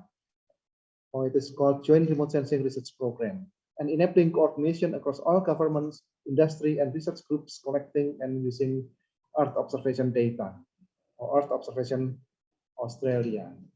And the summary of the presentation is the globally significant advances in our abilities to access an increasing array of observation data sets. The global archives and a fully corrected analysis ready form has shifted development and delivery of biophysical data and measurements to a broad set of communities beyond government agencies globally. This presentation explores how Earth observation data access, storage, process, and delivery of biophysical data, products, and services has evolved globally over the previous 5 years. It then outlines an approach to ensure we continue to produce the most accurate, cost-effective, and fit-for-use biophysical data and measurements without getting stuck in administrative and discipline-based debates about the correct or the authoritative product. Now, Professor Stuart Finn, time is yours for 45 minutes speech. Thanks, Pak Praja. Can you hear me all right? Yes. Okay, good. First of all, I would like to thank Pak Projo and also Pak Sanji for asking me to talk. I'm honored to talk at this meeting again, and I look forward when we can travel and resume, I guess, collaborations between our different institutions. I'm just going to share my screen now. I've also provided Sanji with a copy of my presentation, so the slides that you'll see, you'll be able to access them. So, Proyo, can you see the presentation slides now? Yes, very clear. Yeah. Okay. So I won't repeat the title. It is a presentation. It's a bit hard to follow Alfredo's presentation. That was a really good talk and a little bit hard for me to, I think, do as well as Alfredo did. I'm going to change gears a little bit and try and build on what Alfredo talked about, but at a bigger picture in terms of it's really how we all work together in this area, because it's changed quite rapidly in the last 5 years globally. Now, I am going to give Australian examples, but I am talking about global collaboration, and that also starts regionally. And I think that's something that, we have a good record doing this with Australia and Indonesia, and it'd be good to build it up a bit more. Before I do present, I do want to acknowledge the traditional owners of the lands and waters across Australia on which we work on and which we live on, and also acknowledge if there are any Indigenous peoples in the audience today. I do want to acknowledge the Kondamuka, Turrbal and Yagara lands and waters where I myself live and teach, and offer my respect to their elders past and present and emerging as we move to more equitable and reconciled Australia, where we recognise and build on shared knowledge and experience. I'm going to come back to that last point in this statement, which is now something we're trying to do more, and that's about building people's knowledge and experience of the environment into what we do in Earth observation. Okay, so I have two key messages today. So the first one is that over the last 5 years, there's been quite significant advances in our abilities to access a whole range of different Earth observation data sets as global archives and data that's been fully corrected. And this has shifted us away from just having individual agencies or space agencies producing single products to much broader groups doing it and producing multiple versions of the same products, which generally is a good thing. So that'll be the first key message. The second key message is how do we actually work together so that we can produce remotely sense-based products and services that are accurate in terms of matching up to things on the ground, that are cost-effective and fit for use, without getting stuck in debates within our government agencies, universities or scientific agencies about the best approach or there's only one approach and all of those sorts of things. So, and this comes back to the point I made in the first key message is there's going to be a lot more people doing what we do in future and coming up with new ways of doing things. So how do we do that effectively? So 6 things to cover today. I do want to clarify when we talk about Earth observation, what it actually is. So, when you saw Alfredo present the Himawari data sets and products and services, what goes into that? I'm going to talk then about global archives, and a lot of you have probably heard the term analysis-ready data and interpretation-ready data or actionable information being used a lot more commercially and in government over the last couple of years. So I want to define that. And I want to explain what the global Earth observation community is and really make the point that it's not just the people who are taking the imagery and applying algorithms to them. There's a much bigger group of people that we need to bring along with us. In part 4, I'm going to offer some observations on how do we come up with the best use of remote sensing approaches. And I am going to be highly critical of a lot of things that have happened in the last 20 or 30 years in a constructive way, I hope.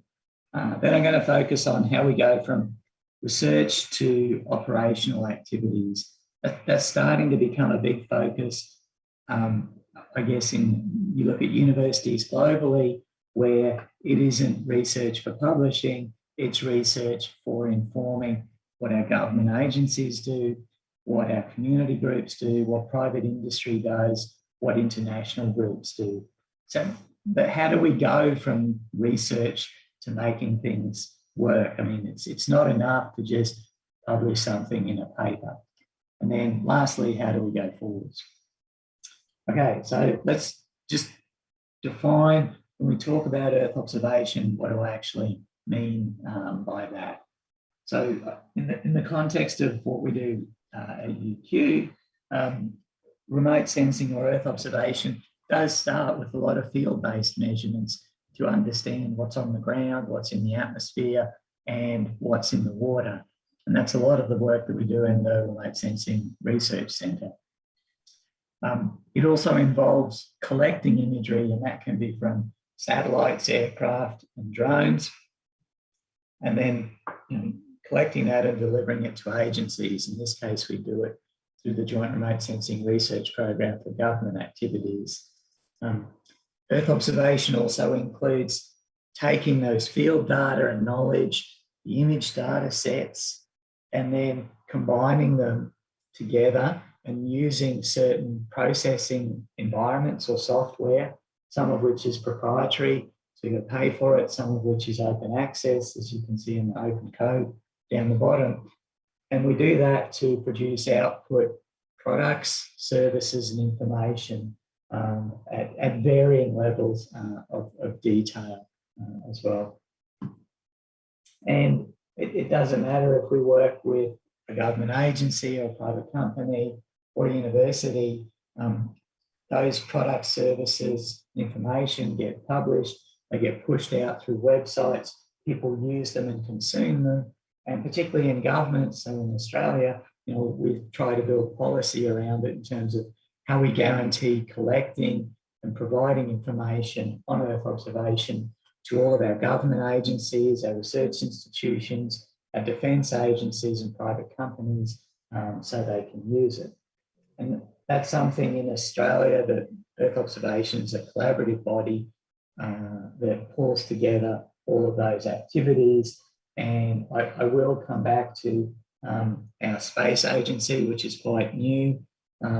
Indonesia's space agency, the PAN, is much older than ours and has done way more than we've done, so we can learn a lot from Indonesia in that sense. But when I talk about Earth observation from now on, those are the things that are part of it. Okay, I'm going to draw on a couple of really useful graphics that have come from a blog by a person called Arabin. There's the link there if you want to have a look. They have a number of very useful graphics that help explain where we're going with Earth observation. I want to show this graphic just to put Earth observation that I just showed you in that last slide, like where is it where was it 5-10 years ago, and where is it going now? So 5-10 years ago, if we look at Earth observation, it was sort of sitting in this space here, in a sense of it was just you're collecting data and you pushed it out to people. But what's happening now is, if we go back to the mouse, that's not what I want, sorry. Where we are now with Earth observation and space industries globally is, we've expanded from this box to Earth observation data sits at the basis of all of these different activities. So it's information for use in weather and climate, environmental monitoring, that it's used to support a whole range of industries, and then it's also used to support a whole range of communication activities. So we've really broadened what we're doing in Earth observation in that context. If we take that analogy a bit further, previously, I guess remote sensing, we would say, is sitting in, let's call it this foreground area where the data were being collected and pushed out. What we're seeing in the last couple of years and where we're going is we've got data that's being turned into products and services that could be consumed and used, like the sort of data sets that Alfredo just showed you. But increasingly, we're seeing information, whether it's estimates of crop yield, whether it's surface temperatures in urban areas, it's just tabular information or graphics, which is just being pushed out to people. There's no indication that it comes from Earth observation. It's just a piece of information about the environment. So this is ideally where we're moving, that we're expanding the use of Earth observation into these middle ground and background areas. So we're going away from just collecting data, which is the foreground, to developing products. So, image-based maps of biophysical properties, could be crop yield, those sorts of things, that they're still images and image maps, but we're also delivering information or software as a service where Earth observation is part of it, but you don't see an image. You don't know or you don't care about whether it's Landsat, Spot, Digital Globe, Planet. You just want accurate information on your product. So there's some more characteristics about those three different areas, going from data collection and what it was to products and services and being able to be used across more parts of commercial and government applications. And then in the background, even more sort of different companies. And if you have a look at the groups that are doing it, it's, I guess, the flip around of what we're used to. So the foreground, which is the 1980s, 1990s, 2000 remote sensing, there's all your companies that build, launch and operate satellite imaging systems from Airbus through the Planet, through the new ones like ISI and Umbra. Now you've got a rapidly growing number of companies in the middle, which are actually, they don't sell Planet data or Landsat or whatever.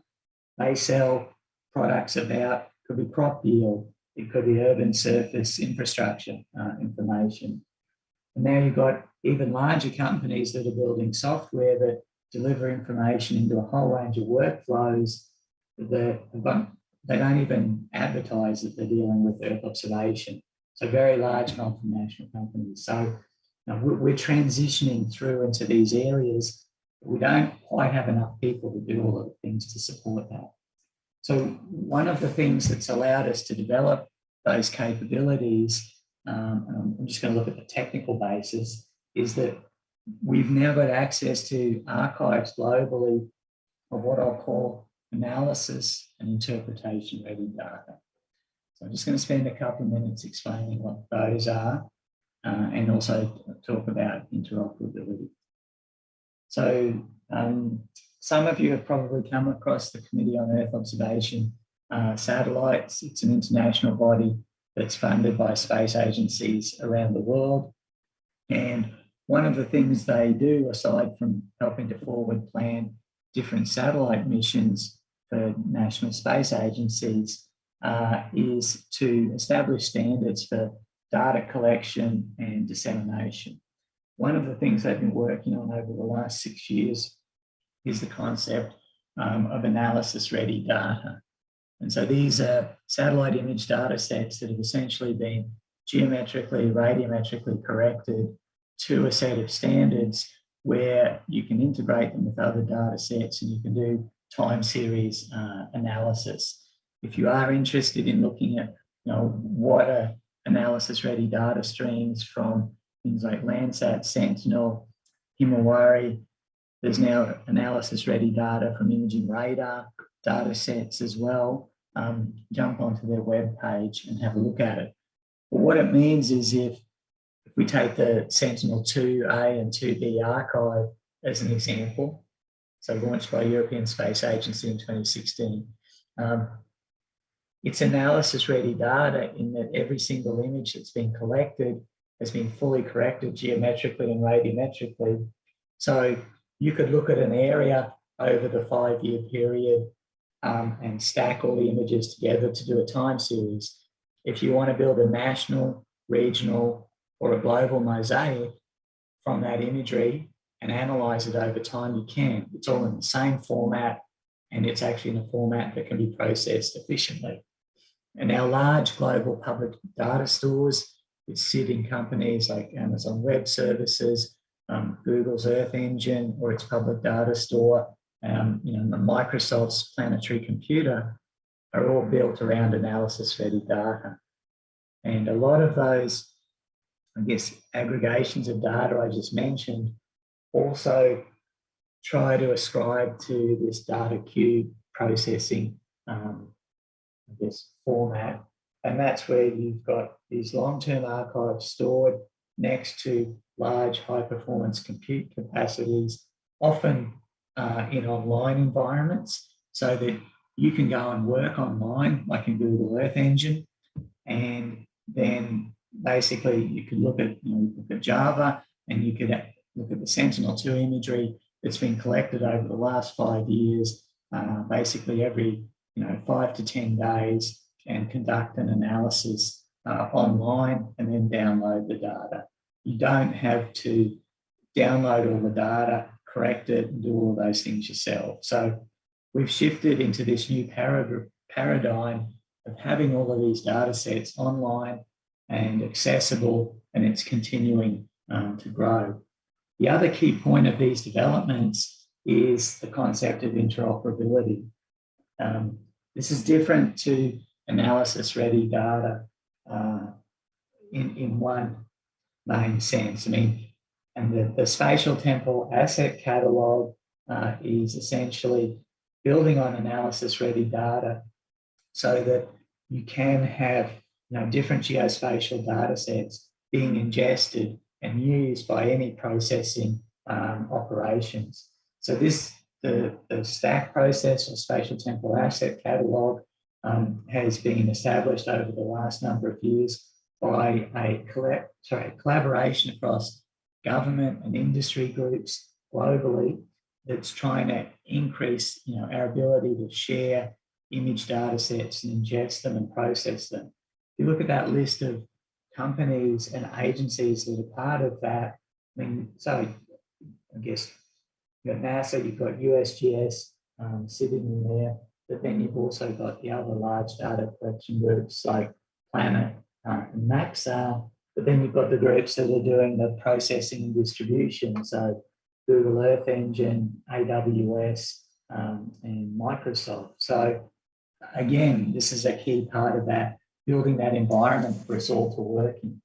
So one example of combining analysis-ready data and interoperability is the Sentinel Hub, which is an initiative developed out of the European Space Agency. And if you look on the left-hand side of that diagram, what you can see is a range of different data sets that have all been corrected and are stored in a specific manner. In the middle there, you've got the Sentinel Hub, and that enables, any of us can go in and use it in a public or a research context or a paid commercial or government context. We can go into this and look for data, which is what we might have used to do in let's say the old days, but we can also go in there with our algorithms. Let's say we actually had an algorithm that lets us identify exposed ground that might be susceptible to erosion, and you wanted to map that over the island of Java or do it over Australia.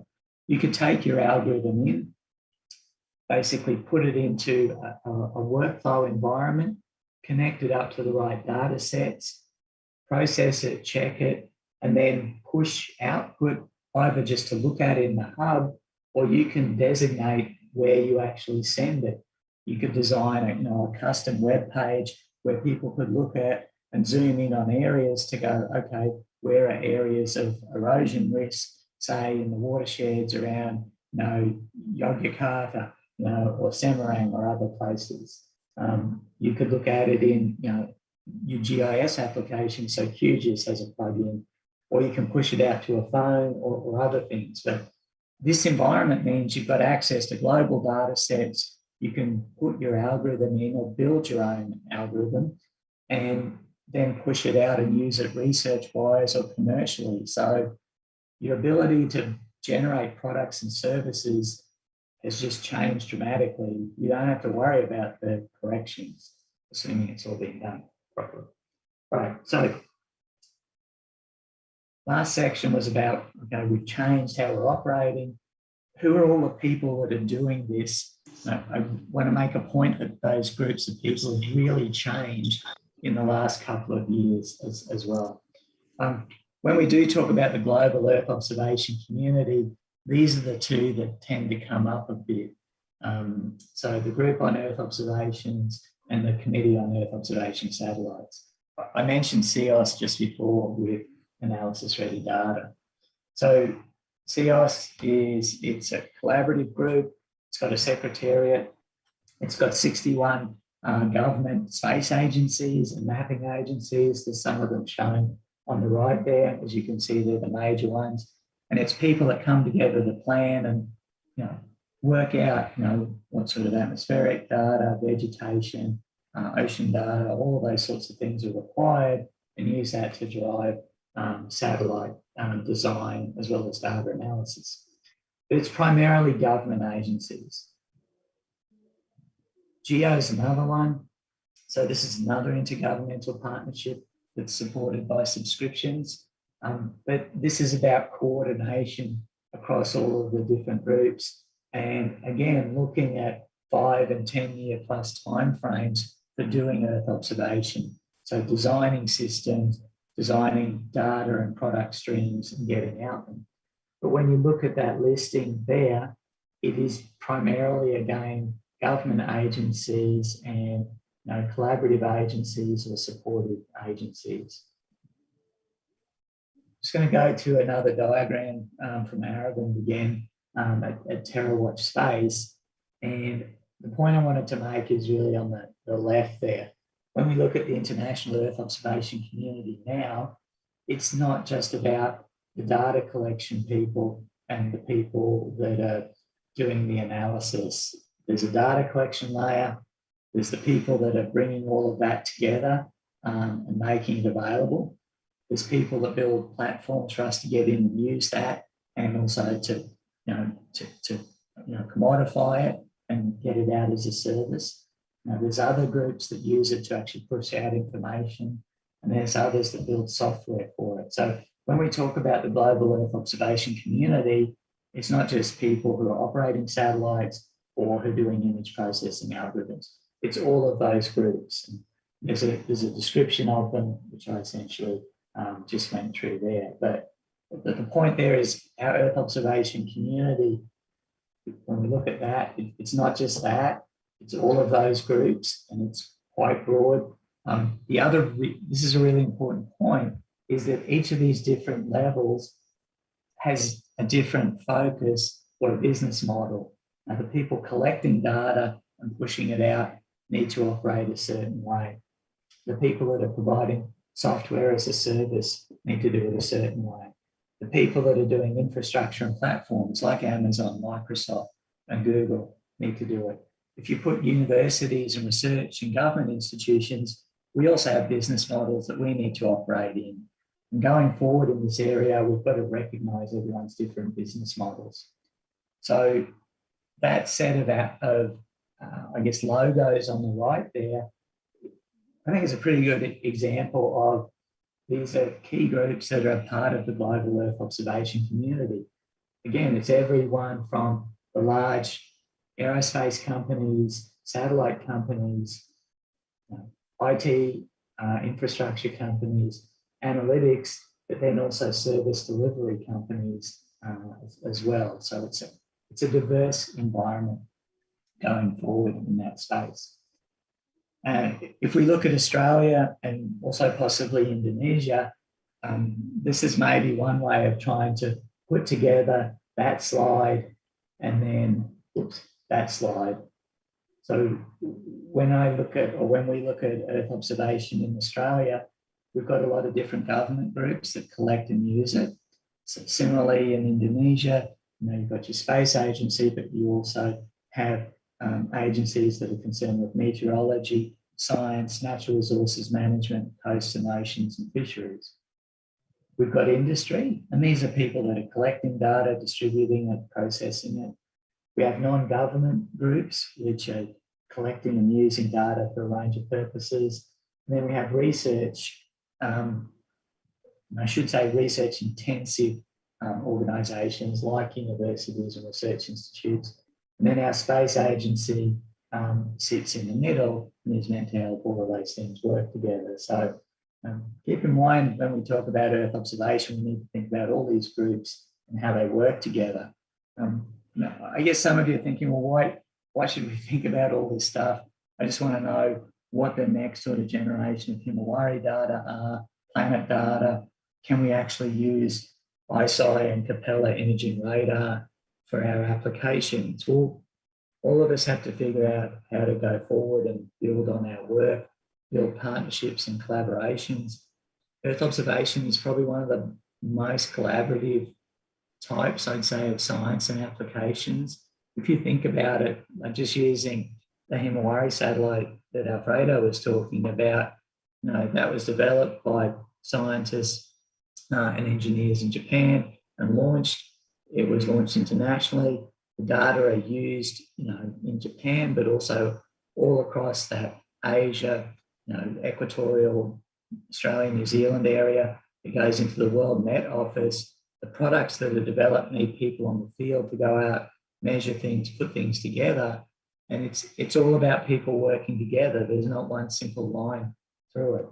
So part of the underlying theme in this talk is making everyone aware of all of these groups and that we're better off working together in a way. Okay, a little bit of a diversion again. One of the main applications of Earth observation, whether you're in a government agency, defence intelligence, or private industry, or a non-government organisation, and you're running a project, is that whatever you deliver, you want to make sure it's accurate information, whether it's a map or it's an estimate of crop yield, or it's a bathymetry map, or it's showing how much coral covers in an area. You want to make sure that it's accurate, that you can produce it in a cost-effective way, and it's fit for use in terms of whatever application it is. So this section, I want to highlight one of the long-running challenges in Earth observation, which hasn't gone away, and in some senses is getting worse, but we can all fix it. And I was just going to suggest how to do that. So here's a diagram. So if we look at this diagram, it's a way of categorizing the way that people do their work or their projects. Okay, on the x-axis is whether someone over-delivers. So if you do a project and you deliver an output service, is the person who's using it, the government agency, the research body or the company, are they really happy? Do they think they got more than what they asked for to answer their question? Now, and ideally, when you're doing something, you want to over-deliver and answer the question and do it well. Then under-promising is basically, you basically say, oh, I'm going to produce a map and I might be able to do change detection, but at the end of the day, you deliver a map and you do the change detection accurately. Ideally, you want to run projects that under-promise and over-deliver. That is, you give people value for money or whatever. And that's about research in universities. It can be about government work or private industry. This isn't something I'm talking about that's generic to industry. Under-promise and over-deliver, you'll keep being able to do what you want to do. If you over-promise and under-deliver, which is this no box, one, people aren't going to come back to you or trust you, and that's research, government or industry. And more importantly, in Earth observation as a whole, if you consistently overpromise and underdeliver, you create a bad reputation for the whole field. Remote sensing sat in that space with industry and a lot of government in the 1980s, where people go, hey, we have this new shiny imagery and we can map and monitor anything and solve these problems. It's great to get excited about new data, but if the people actually check how accurate it is, which is a big if, often it's not accurate, it's not cost effective. And the usual line you read in projects is field data collection and modeling is really expensive and inefficient with no supporting evidence. Right? But in actual fact, it can be very accurate and cost effective. So we've had a problem since the 1980s where it's like, here's a shiny new image, we can map and monitor whatever. Unfortunately, this is still here now. Some of you have probably come across AI, machine learning, which is, hey, we've got these online data sets globally, all this artificial intelligence and machine learning will produce more accurate crop models, blah, blah, on and on. We're still in that space and we've got to get away from it and move down into this space here. So in this case, it's when we talk about doing Earth observation and remote sensing, it's like, well, what exactly is it that we're producing? Is it a map of, coral, habitat types, which you'll hear Chris Walsimer talk about later on this week? Is it a more accurate map of the amount of vegetation? We've got to start talking more about what it is that we're delivering to people, not about the different data sets and algorithms, and that the information that's required drives what we do. Because if we do that, we are going to be able to engage with all of those groups that actually need that information. And that can be in universities and research institution point of view, developing algorithms. It can be in governments who need that information, or private industry as well. Like, we've really got to move away, from that, or we have this shiny new thing, let's push it.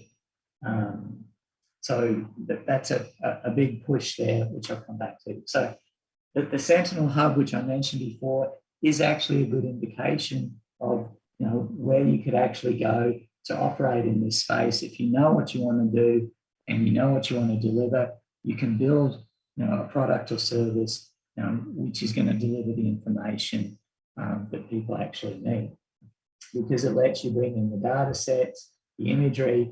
You can bring in your algorithm or use an existing one and then develop it to push out the product or service as an image, a map, or a table or a graph.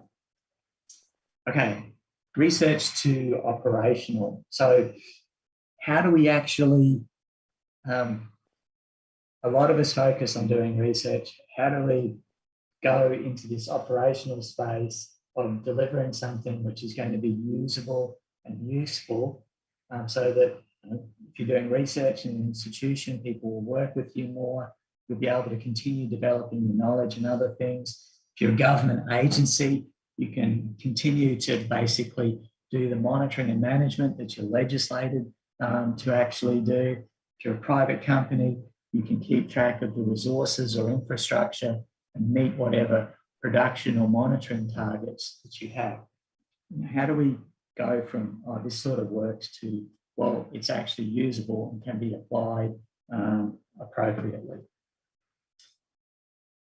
Okay, so the first thing to take into account, and this is a discussion that we're having across different groups in Australia at the moment, and I know people in Western Europe are, and other places around the world, and that's who actually does research. And the point of this slide is research isn't just concentrated in universities, and it's not something that's just specific to what universities do. All of those groups that are listed there do research of some form or another.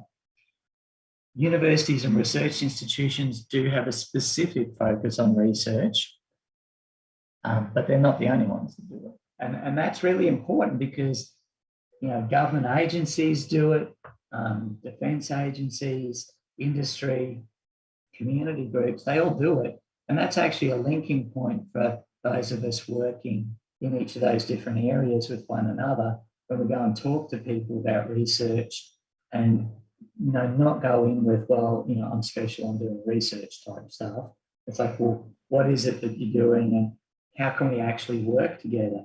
Because in a lot of cases, you know, the research institutions and universities can learn, you know, from these other groups and the research they're doing, and likewise the other groups can learn from the universities and research institutions. So I think moving to that more mixed understanding that everyone's doing research just at different levels.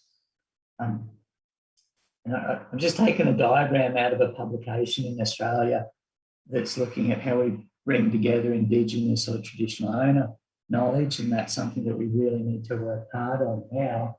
And I did, this diagram resonated with a lot of the things that we're trying to do, which is if you're trying to solve a problem, you know, whether it's modelling and mapping evapotranspiration more accurately, modelling and mapping urban heat islands, mapping coral reefs accurately, predicting crop yields. To be able to solve that problem more effectively, it actually helps to look at all of the different approaches and different ways of understanding and gathering knowledge that people have been through previously and not just be siloed in one particular area. So this approach, I think, is quite appealing, and it's something that we're trying to focus on a lot more in Australia. And I do think other groups around the world do this already. I'm not saying we're unique in any means by doing it, but I thought it was a useful approach to bring together all the different streams, ways of knowing and understanding to understand how to approach a problem. Okay, so I'm going to go back to how do we go from that research stage to the operational. The operational component I mentioned is different for different industries. I'm not going to jump into that now, but government have a different sense of an operational activity, you know, as in something that works 24/7, you know, is not going to break down and is serviced. Defence has another level, as does industry, community and general public. One way in which we can take our research and build it into processes that people in all these groups use or that they can build in their research is going down this track. And that's, some of our research is discovery. That's how do you actually, you know, can you build an algorithm, let's say, that, you know, to give you an example, in Australia, you know, we have a very large focus on horticultural industries, particularly those concerned with nuts, like macadamia nuts. A discovery example could be how do you accurately predict macadamia nut yield? All right, and you might do that in one small farm area and test. You still have 5 minutes to go. Yep, thanks, Praja. I'm almost onto the last section. So, So you can figure out an algorithm at the discovery level in a field, and then what you might do is go, okay, it works in this field. I'm going to test it on 10 farms and get it working. And it's like, okay, it works across those areas. Let's now go across a whole range of areas in Australia and demonstrate that it works and can go into the workflow. And at that point, it shifts over to becoming operational and deployed. So, you know, it moves to becoming an operational product in that sense. So operational means you can access and use it at whatever time. Often operational readiness is described by technical readiness levels. I won't get into these. I'm just going to introduce the graphic there, and you'll see this talked about a lot more in Earth observation. Now it's often used in engineering, but, you know, we want to be taking research from sort of level 4 and 5 to 8 and 9, which is commercial and government applications. So, you know, our Earth observation research needs to start looking at those higher levels now.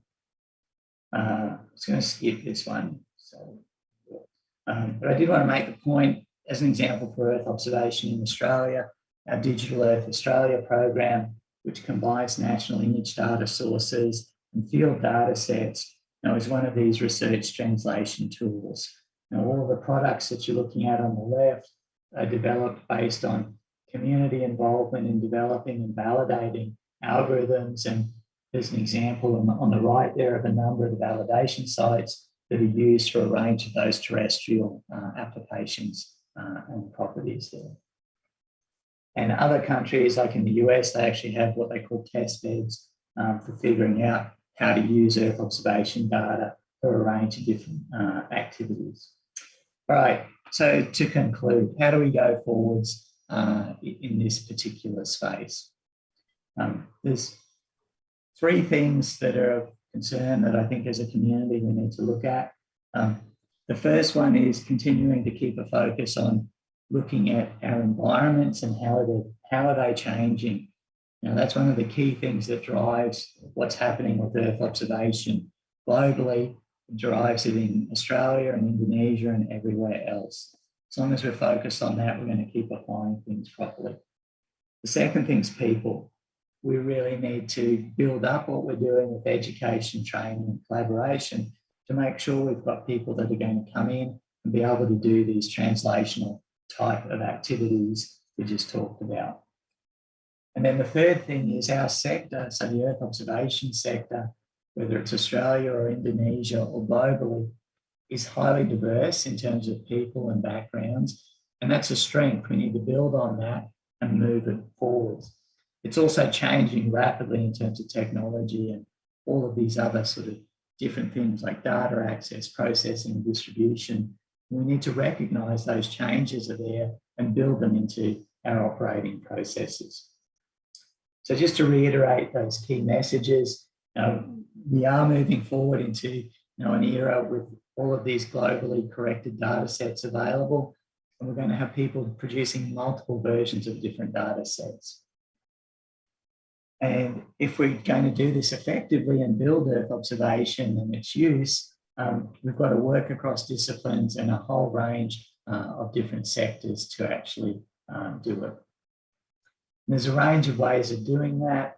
I'm not going to go into them in detail. There's having people work across different agencies and areas, working collaboratively internationally, building on all aspects of research and linking university to better scientific practices, better legal and employment processes, suitable intellectual property, and suitable legislation as well. So we've got to change how we do things. So just to finish off with, we do have a space agency in Australia that was set up 3 years ago. It is focusing on translation of Earth observation research as a national civil space priority that's part of a 10-year plan. And hopefully you'll hear a lot more about it over the next year or so. So I'd just like to finish there, that photo, and acknowledge everyone who's contributed to this. And that's the end of the presentation. Thank you. Okay. Thank you very much, Pak Stuart. Very nice presentation. And now we have 15 minutes for discussion. Is there any question?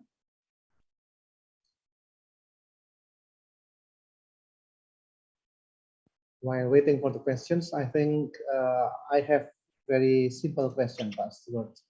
You mentioned the raise of the analysis-ready data. Yeah, and it is related to the way we are at the universities giving education in remote sensing, because we still teach how to do corrections of the imagery at very basic level, geometric and radiometric correction. Are they still relevant? While the agencies provide a lot of data which are already fully corrected or something like that. Or maybe you have any suggestion how we should change our remote sensing curriculums. Thank you. Thanks, Gadjah. That's a really good question.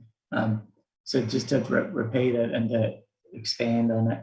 So the question is, if we have all these analysis-ready data sets, should we still be teaching people the fundamental, geometric, radiometric, and atmospheric correction, whether it's for optical data, radar data, or other data sets? The answer is yes, definitely, that those things should still be taught.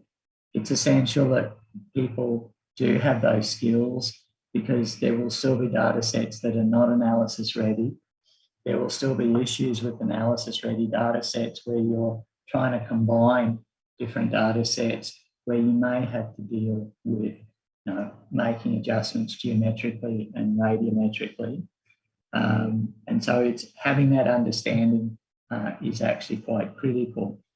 I think what we're seeing in courses, whether it's undergraduate, postgraduate or professional courses, is we're still teaching people the basics, making them aware of what data sets are out there, but also enabling them to use the tools to access analysis-ready data and process them. So, we're still seeing the use of single sort of interface environments, whether it's on your laptop or your PC, or through a web interface where you can see the images and do the processing like that, but also being able to do it using code-based, instructional commands or segments of code at a time and see the output. So we've almost gone back to where we were in the 1980s and 90s, which was starting with code-driven processing and seeing the results. So we're probably moving to that environment where you're going to see things like whether it's Envy, ERDAS, Imagine, QGIS, whatever, somehow being merged with what we see in Python coding and Jupyter notebooks coming together in a way that we can do things effectively. And you do sort of have those things already in like the Google Earth Engine interface and other ones. So so I think, Projo, to answer your question, yes, people still do need those skills, and we've had to expand out what it is that they're being taught in terms of processing abilities, because there is still a skill shortage of the people who can take the image data sets and turn it into usable, biophysical measurements or maps or monitoring tools, so they produce the right product, and that those people have an understanding of whether it's atmospheric science, plant physiology, soil science, oceanography, so that they are delivering usable products, and it's not just a data-driven activity. So hopefully that answers it a little bit. Thank you very much. More questions? I think this is from Pak Dede Dirgahayu. If we look at the appearance of the Australian continent, it seems that it consists mostly of vast land like desert of the Middle East. Has there been a study by researchers in Australia on how the condition of land cover development in Australia will be in the next 50 or 100 years? Right. That's a good question. If you do look at the Australian continent, which is behind me, so it is by area, 60 to 70% of it is savanna, woodland and grassland. The actual arid area itself is probably 20 or so %. So it's still quite a dynamic environment. So there are a number of national products that give you a measure of fractional cover in terms of green photosynthetic vegetation, what we call brown vegetation. So it could be grasses and shrubs which are, they're still alive, but they're not, basically photosynthesizing and those things. So there's time series of that that people have actually looked at. A fair bit of Professor Huerta's work has looked at some of those time series from MODIS and ABHRR and other data sets. In terms of going forward 50 to 100 years, I don't know the answer to that question in terms of looking at vegetation distribution and likely surface energy and water balance, but I would say people have done it with some of the climate modelling that they've actually looked at. So I'm happy to go away and find that study and basically provide that information back to Pak Projo, if that's okay. And the next question. Okay, so do you think the remote sensing will be the main tools for reaching levels of readiness to research level 9? So the technical, or that TRL level 9 is, it's what I call full operational application. To give you an example so 2 examples of that, one in commercial and one in government. So if you've got companies in Australia that are trying to develop and deliver a product or service across the whole country, they would essentially be doing research, building an algorithm, and ideally validating whatever it is they're estimating. Let's say it could be, bare ground fraction against field measurements or other image data sets. Now, fortunately, our government has something called National Collaborative Research Infrastructure, which means those data sets are available. So the remote sensing, sort of the research people in the industry can take their maps and compare it to those products, those existing validation sets, check what they're doing, and then adjust it to make it better. And then they would produce a product. They may not publish the work that they do because it's commercial in confidence, but they'll get it out. A government agency like Digital Earth Australia is a really good example. There's a number of products in that, which are, they're at that, what you call that technical readiness level 9, which is full operational application. And, and those ones are, it's water bodies from Landsat time series, fractional cover. They have a coastlines, product over time. All of those will be produced in the same way. They'll build an application and they'll check it against these validation data sets, but they'll actually publish the data set and the validation with it. So that last stage of going from it works to it works nationally, is often done as a combination of public and private activities. But the last stage really needs to have, the people who are doing it have to understand the mechanisms of, how the government is able to publish and produce information for people to consume. And for private industry, it has to be delivered through a platform that people can access in a way that may be controlled on a sort of pay-for-use service as well. So, long answer, but yeah, good question. Okay, thank you. And this is the last question. If possible, you can answer it very briefly. The last question is how to integrate challenging environment research into government SDGs programs. Okay, so SDGs, Sustainable Development Goals. I mean, the good thing is there's a number of those out there that people are interested in. Let me rephrase that. Our local and state and national agencies, and it's similar in other countries, are already legislated to monitor a lot of these SDG variables. So I'll pick on water quality or water extent as an example. So what you can actually do is if you run demonstration projects showing that, okay, look, if the example was Indonesia and its water quality, here's some test cases, in sort of the east, west, north and south of the Indonesian archipelago, where we're able to use satellite imagery to map and monitor this variable. And here's its comparison to ground information. If you start at that level and compare it with existing monitoring products, which might be field observations, it's really important that you link it to field observations. that people are doing so that you can compare them. If you make that comparison, the agencies are like, oh, we do it that way already, and the satellite estimate's really similar. It's a little bit less accurate, but it's over a big area and we can repeat it. So, okay, let's go with that. So you've got to show that you can match up to how people were doing it previously. It's not just, here's a super duper new way of doing it. It's like, here's how it's measured already.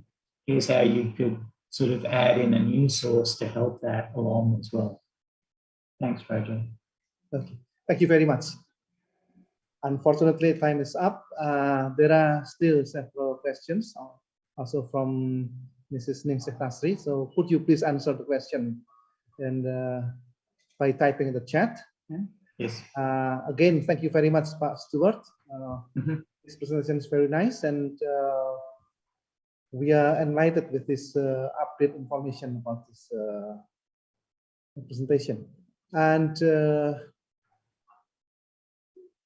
we can conclude this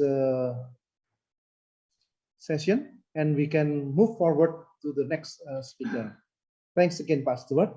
Yeah. Thanks very much, Pak Roger. To Pak Aris.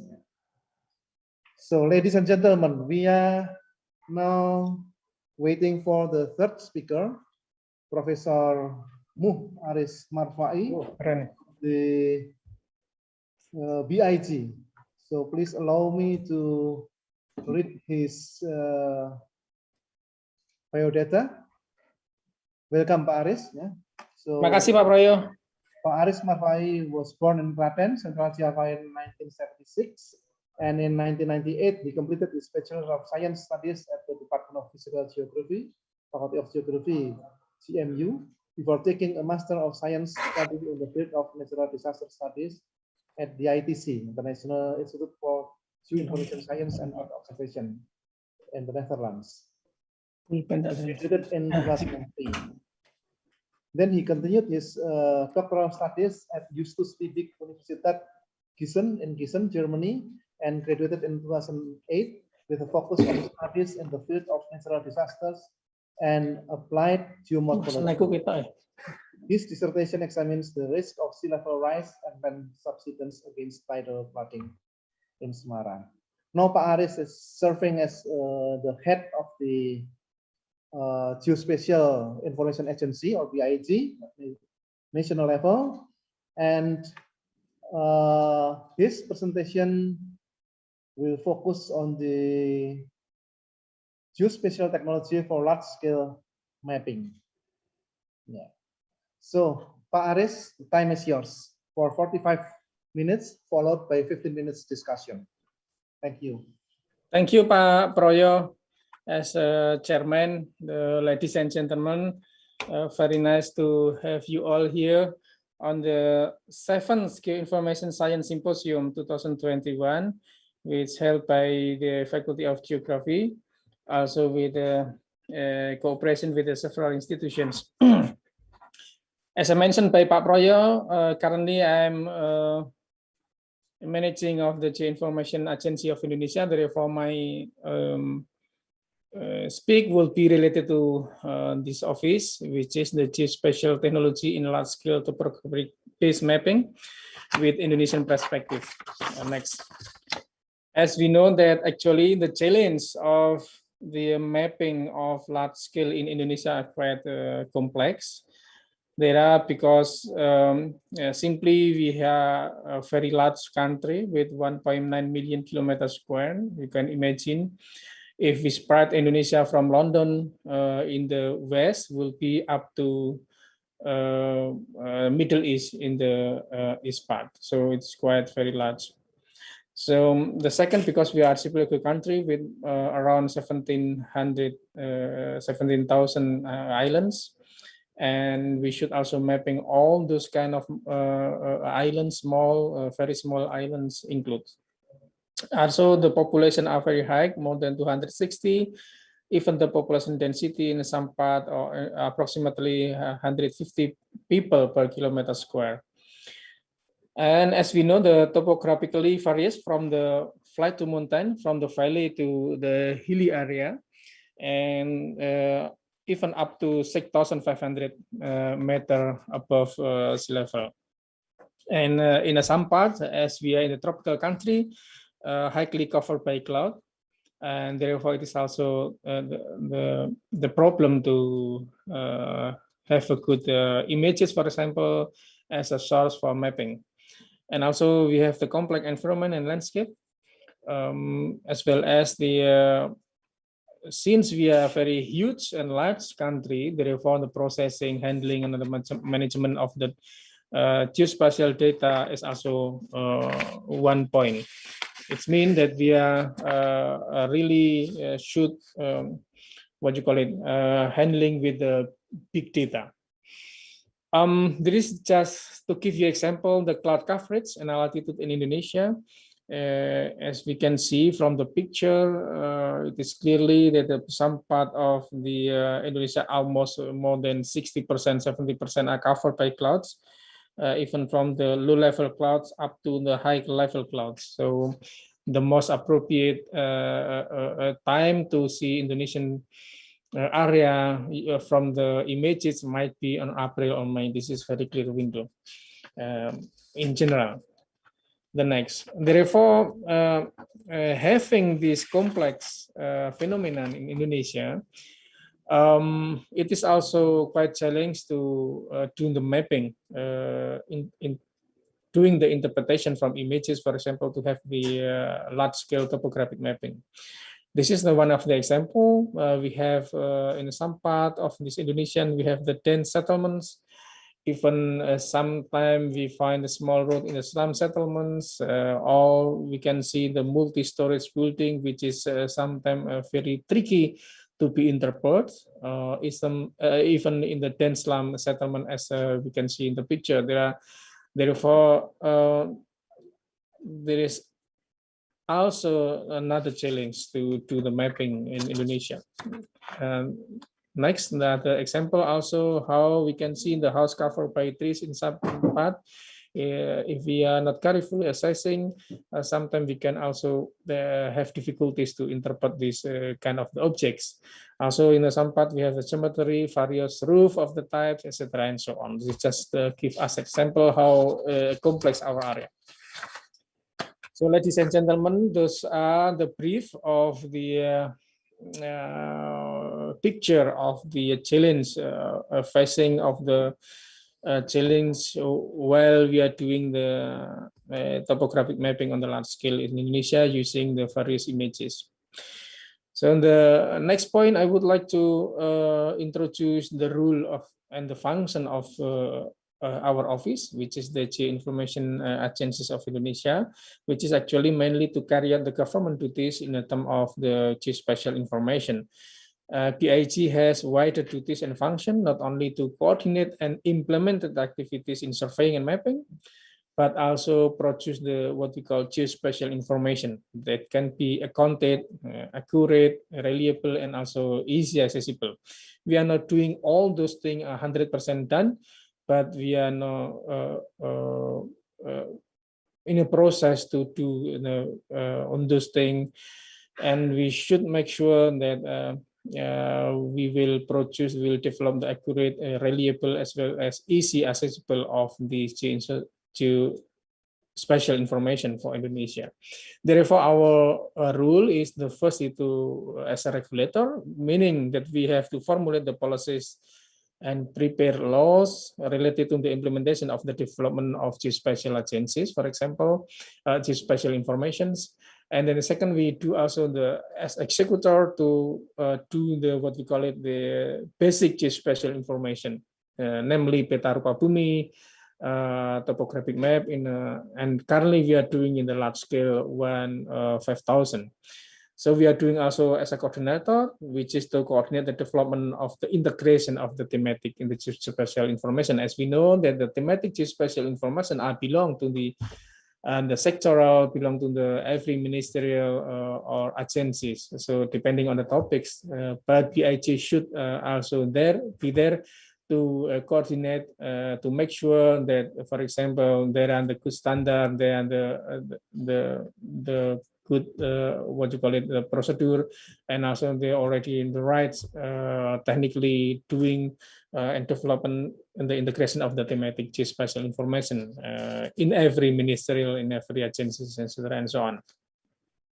So therefore, in our offices, we have the what we call it the basic information, geospatial information, and then we have the thematic geospatial information as well as the infrastructure geospatial information. The next, just to give you a briefly explanation what are the type of the geospatial information. Actually, we are divided simply by two things: the basic geospatial information and the thematic geospatial information. The basic information, geospatial information, consists of the geodetic control network and a base map. So the geodetic control network are very important to have the geospatial reference and frame. Therefore, we have the horizontal network, we have the vertical reference. And then those are very important too as a national geospatial reference system. And a lot of things should be done and have been done in this part to have the geospatial reference and frame. For example, we should have a reference system. We should have the station in every places and other thing. And also the second thing, the important is a base map. We have to, our duty is to build the base map of Indonesia. We are finishing already the 25,000 and also 50,000. Now currently we are doing 5,000 for entire Indonesia, and it should be finished in 2024 with several technologies and several approaches and methods. And at least on the base map, there should be some element, which is the building and public facilities, transportation, hypsography, hydrography, coastline, land cover, toponymy, administrative boundary, and etc. and so on. The second point, we should also doing the thematic geospatial information, which is in a sectoral, which is also the national strategy. For example, if we have the disaster management issue or emergencies issue that should be mapped or should be formed in the information, geospatial information, that therefore we have to do this one. The next.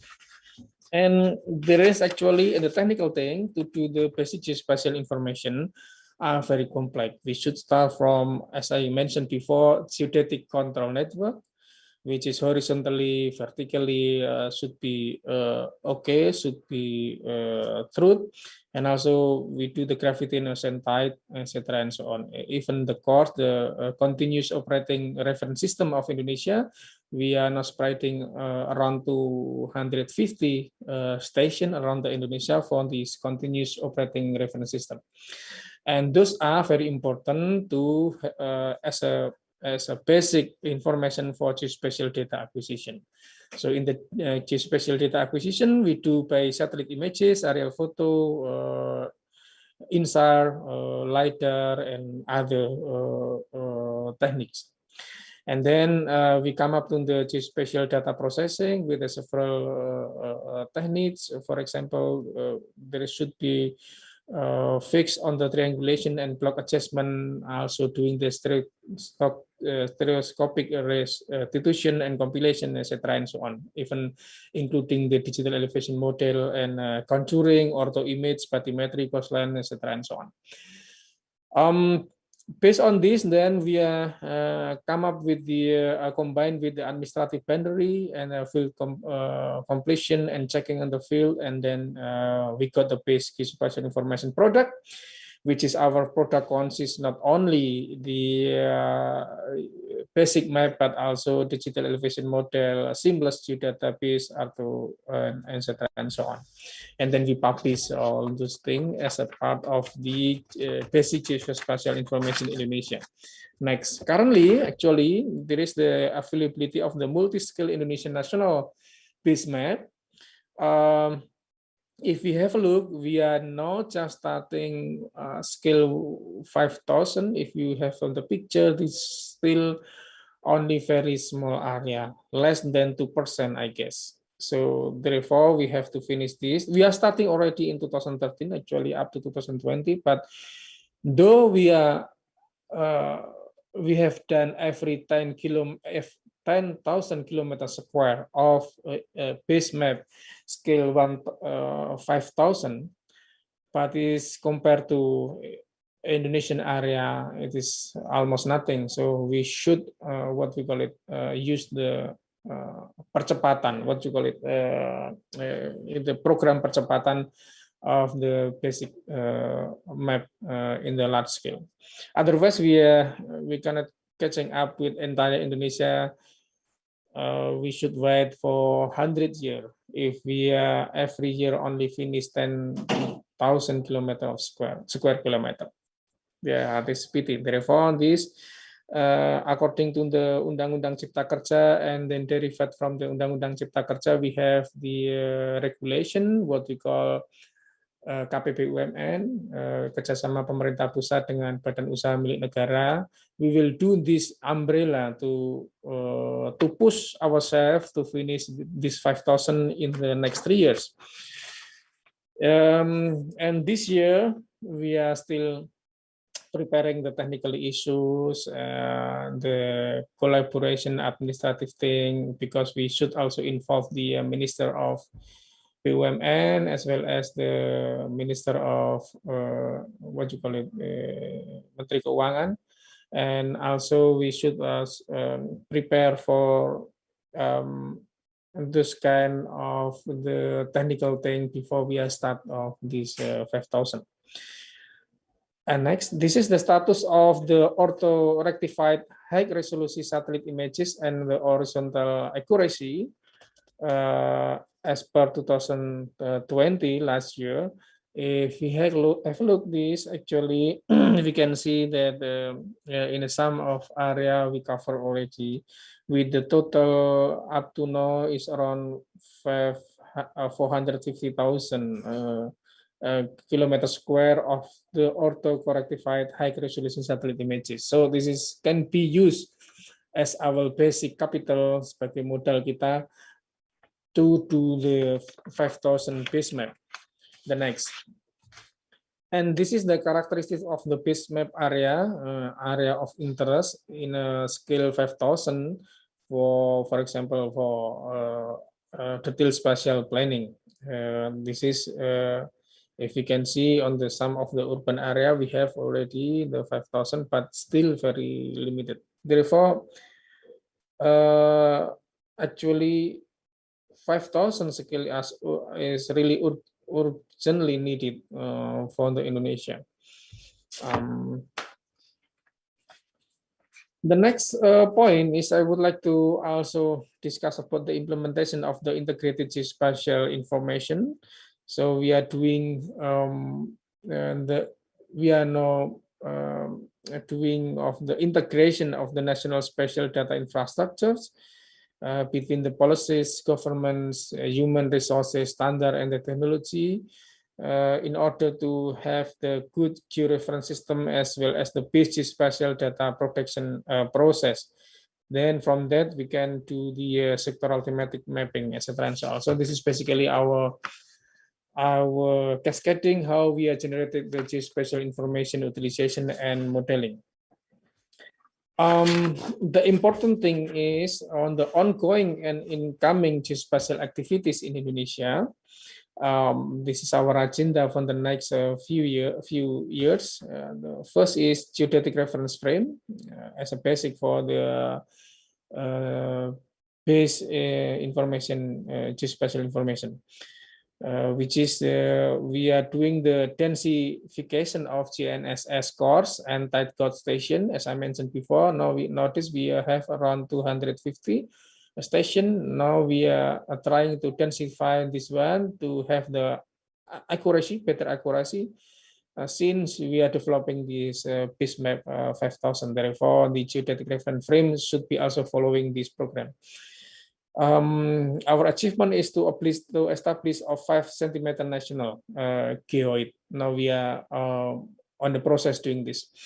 And also in the basic geospatial information, we accelerate 5,000 national topographic base map, as I mentioned, and also the establish 1,000 base only for several cities on the metropolitan area. And also in a one map policy, we are doing now the synchronization overlapping thematic map. This is our duty as well, to have the coordination among the minister as well as the agencies in Indonesia. Also, in the National Geospatial Information Network, we are now increasing quantity and also quality of the information content, as well as content of the geospatial information for sure, as well as the increasing the network connection nodes among the minister, agencies, local government, as well as the universities. And nowadays, I think the ideal to have more than 500 nodes in the connection, which is consists of the minister, agencies, local government, and universities. But in effect, we are still in the connection of 206 or 230 nodes. So still we have a lot of jobs to finishing this network. Also, the geospatial human resources, increasing the quality and quantity of the human resources. Nowadays, we have already the regulation for that, which is the first is sekolah profesi, or what you call it, the profesi, which is the surveyor and geographer. And we do hope that using this scheme, we can increase the quality of the human resources. Another thing also we push, we are now managing what you call it, the ASN or the governmental officer on the function of surveyor pemetaan, surveyor mapping. So, meaning that BIG now as what you call it, as pembina for ASN surveyor pemetaan. So we are eager to, we are always suggesting to the government, local government, to open the formation of the surveyor pemetaan in the governmental officer. So once we have this, because we need more than 6,000 actually, the ASN on the surveyor mapping. Currently we only have, we're still on the number of 1,500. So quite large gap. We have to fill this gap in order to have the geospatial human resources better. Also, we do the integration of the geospatial and statistical data, as I mentioned, by the program of Satu Data Indonesia. Therefore, the integration to support the national development and planning is also important for this one. The next thing is relating to the integration of the geospatial and statistical data. There are the presidential direction in the launching of the One Map Policy Geo Portal. It was in 11 December 2018. Mentioned that for geospatial information agencies, BIG should strengthen the EGN and network node. As I mentioned, we are only still 230, and we should achieve more than 500 nodes to be connected. It's either in the minister, governmental agencies, local government, etc., and so on.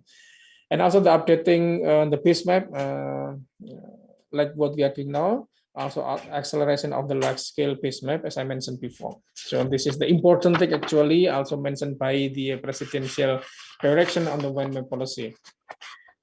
Ladies and gentlemen, if we have looked back to the basic map, which is the topographic map in Indonesia, actually we have already in the various scale. One is in the program of One Map policy. We are finishing 50,000 base map over the scale of the base map, and also we have the new hardware development.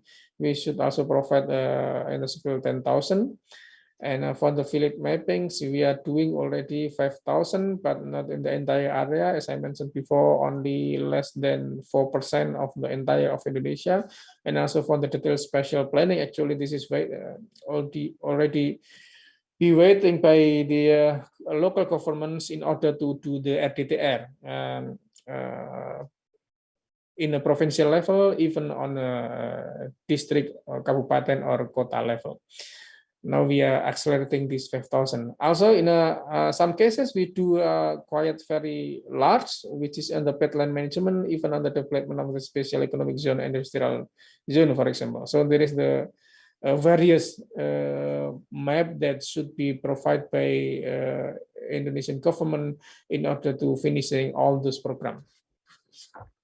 The next, the important role of the acceleration program in the provision of the large-scale base map. Why we should do this one? Because the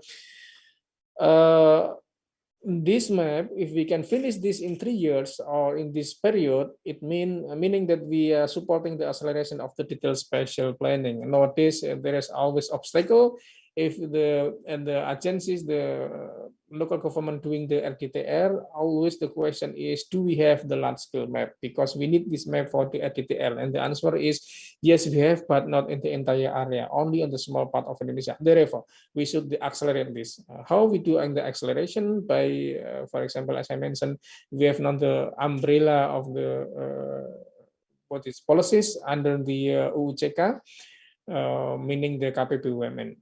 However, this is also not easy.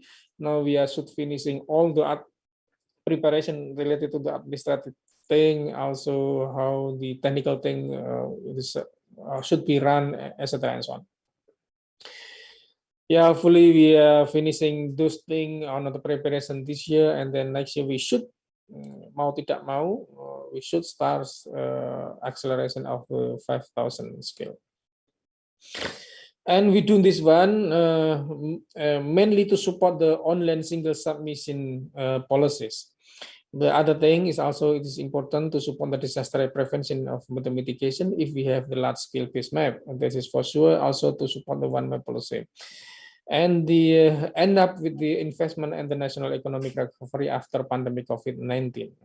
That's actually a very strategic issue to finish this large-scale map. The availability is urgently needed to accelerate the investment.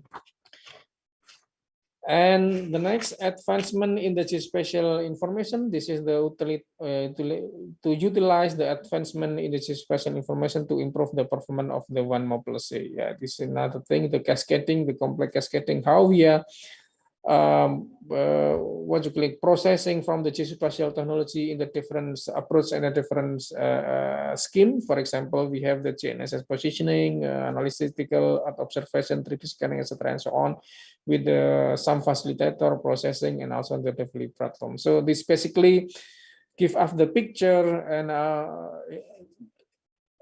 give us the picture of how we should utilize the advancement in geospatial information to improve the performance of our program, which is the one map policy program. Another thing that might be interesting also, how we are considering the cost and accuracy in the digital elevation modern generation technology. Some of you maybe already understand this point, that in every source of the geospatial information there are the costs. So meaning sometimes we are accuracy versus the processing time trade-off are very important to identify. The maximum price is the maximum accuracy, etc., and so on. So this is just to give you an example why we are not doing all the space map, for example, the base map development on the large scale using LiDAR. Why we are not finishing all the base map on the large scale using airborne INSAR, for example, or maybe using the satellite stereo SAR, for example, or using other sources of the geospatial information, for example, the low resolution satellite images, etc., and so on. It is basically simply that we have to consider one effectiveness and on one side also the accuracy. So therefore, we have the several approaches to develop the base map, meaning that we are using the satellite images, though this is not so accurate enough, but we can still use for on the forest area, for example. And then for the detailed area and the complex area, the very large scale that we need, we can use the LiDAR. But we cannot do this LiDAR on the entire Indonesia, simply because this is too costly, very costly, etc., and so on. So therefore, this is give us the perspective how the decision should be made on the taking the technology to develop the basic map on the large scale. So the next, this is the cost-effective technology for the regional scale topographic mapping. So meaning that we also following the theory of the accuracy, spatial resolution requirement of the application, etc., and so on. So therefore, we should be also take into consideration many things before we have the decision to which kind of the technology that we can use to develop the large-scale images and the large-scale topographic map.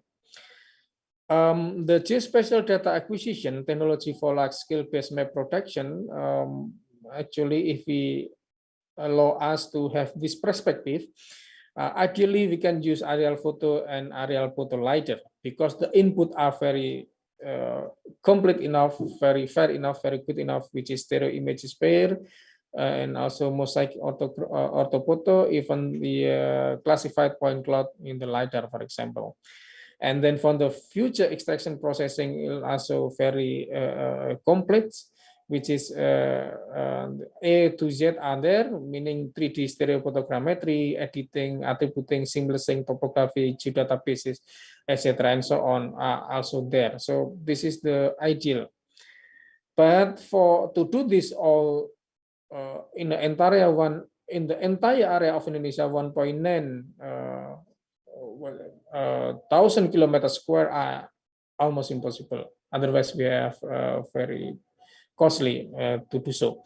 Therefore, we have the approaches, the optimum, which is using the airborne SAR synthetic aperture radar, and also the minimum, for example, using the satellite images, world view, or playtest, etc., and so on. So therefore, we can use the combination of those things to have the output of the basic spatial information in Indonesian side. So the next, so I skip this one. Next, so skip this one. Maybe okay. Thanks. I can introduce you related to how we do the acceleration program for the large-scale base map. 2021, we are now on the preparing of the areas and technology, meaning on the urban area, rural area, and the forest area with the lidar and also combination of airborne SAR and images, especially on the rural and the forest area. And the lidar we still using the lidar we still use for the urban area. So 2021, we are now support the readiness of the geodetic infrastructures. We are completing our course, we are completing our participation, guide, survey, etc., and so on. Hopefully, the next year we can do the geospatial data acquisition for the airborne SAR photo udara and also the lidar, and also we are starting for the large-scale base map production already. Once we have the data acquisition, for example, next year we start with the Java Island, and then once we have the data, we are doing the processing to have the automatic feature extraction to do the multi-scale base map production in 3 years. So this is basically our scheme to complete the large scale 5,000. The next, this is the example, the countrywide 3D large scale base map in 2022 and up to 2024. Another example is the next example of the large scale in Kota Depok, for example. This is what we have done. Actually, if we compare this with, for example, Google Maps, we are accurate enough, we are complete enough, and our layers are much more better than Google. However, we are not complete yet of the entire of Indonesia. We can imagine if we can complete this of the entire Indonesia, then we have very powerful data, and we have very, what you call it, very rich data. And then after that, we can develop the an industry, for example, to utilize this using the shared services, web services to do the analytical and also the application on the industry, etc., and so on. So actually very promising once we are finishing the large-scale base map for our industry of the geospatial information in the future of Indonesia. Now, so we have another example, for example, large-scale base map 5,000 in the Kebun Raya Bogor. Quite impressive and also quite complete. Again, we are not finishing yet of the entire Indonesia. The next, the classification of urban rural forest area in Indonesia. That we are planning as our base for the base map processing on the next years, which is the urban area, rural area, and also the forest area. Forests are very high, very large, more than 900,000 kilometers square. So, but in the forest area, simply we can do by combination SAR and satellite images rather than using LiDAR, for example, to minimize the cost, for example. So doing the acceleration program in the provision of large-scale base map in 5,000. So in this our plan for 2022, we are finishing this area mainly in the Sumatra and Java and a part of the Kalimantan. Hopefully in the next year we can start this one. When we are finishing all this preparation this year. So actually this is very critical time for us to start within this program. Data acquisition, we use the open area using LiDAR, rural and forest area, we use the airborne and SAR satellite images, and also the automatic feature extraction. And the following years in 2023, for example, we come up with the rest of the Kalimantan, all the Sulawesi and Papua, as well as the Nusa Tenggara, and also the Timur. So, and in 2023,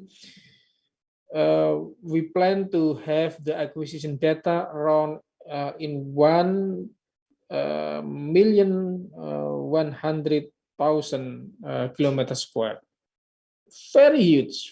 So it's actually this also we are curious how we can finishing this one, but we should to start this one. And also for the 2022, for example, the next we do the 3D base map protection as well, and the sum of the area. So this is our plan actually, and also 3D base map for 2023.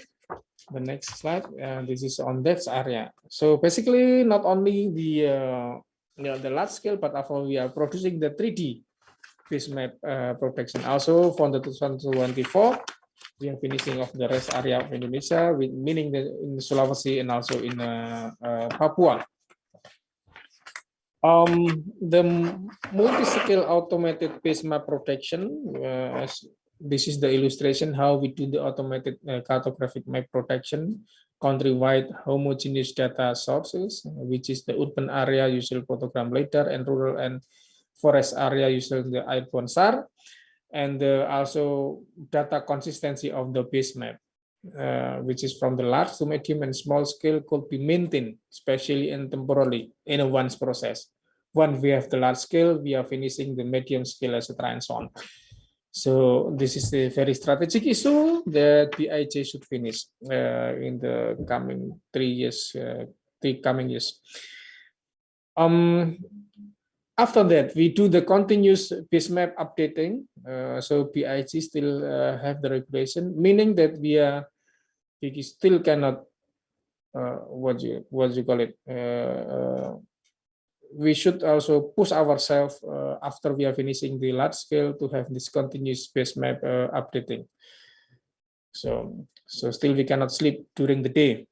Kalau kata orang-orang, kalau selesai large scale itu kita bisa tidur siang. A matter of fact, not, because we still continue the base map updating, meaning the updating time period, for example, the base updating the geodetic control network, updating the base map, as well as the updating on the feature GCN, Sarana Fisik, maybe infrastructure also should be updated, SRGI also should be updated, etc. and so on. The other challenge is also updating the coverage, for example, entire area or the partially area, or especially on the urban area, which is very fast and very rapid change happen. Ladies and gentlemen, those are the big picture of the agency doing right now, which is to do the large-scale images using the different approaches using different images, using the LiDAR, using the different policies, scenario of the cascading policy, etc., and so on. So as a conclusion, large-scale topographic base map in Indonesia is very challenging. As I mentioned, we're facing many things, archipelago country, spread from the west to the east, covered 1.9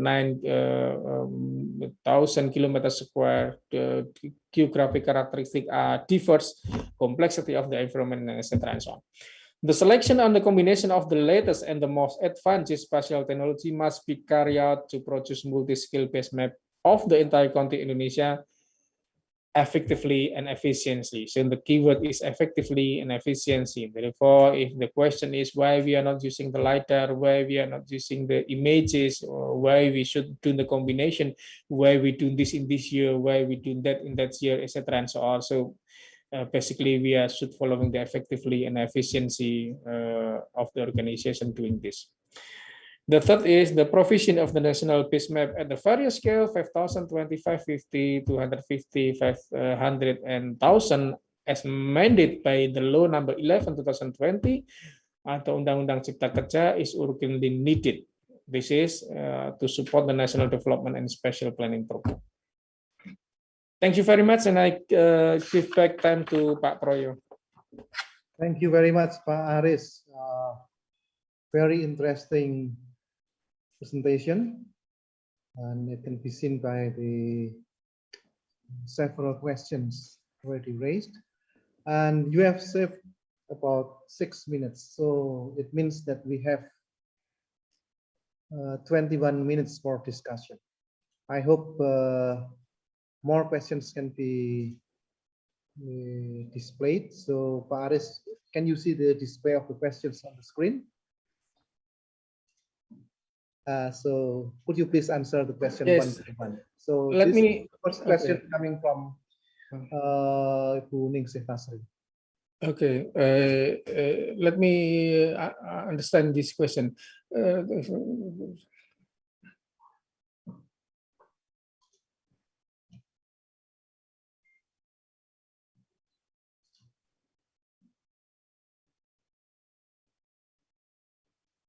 Yes, basically, this is our problem time by time related to the development of the RDTR. And yes, we agree, we realize that some of the bottleneck was happen in the PIG's rule. Previously, we should do the verification of the base map, also the verification of the thematic map. But notice on the PP number 23, if I'm not mistaken, so the sum of the rule of the PIG is skipping, meaning that the process of the RDTR are much more shorter. But again, actually, one of the big solution will be available once we have the large scale 5,000. So therefore, actually, all those agencies are waiting for the 5,000. This is the first one, and then the second one also how we do the thematic spatial data availability of the analysis of the RDTR. Yes, the thematic information, geospatial information belong to the ministers and agencies, so not belong to the PIG. PIG what you call it, coordinating and also accompanying on the development of the thematic mapping to make sure that the thematic mapping have been done or doing using the same procedure, using the standard, and also the quite good enough on the acquisition, etc., and so on, in the representation, acquisition, etc., and so on. So therefore, in this kind of the thematic spatial data availability, we should encourage the agencies, the minister to do that, because nowadays already they are the valid data of this thematic geospatial information.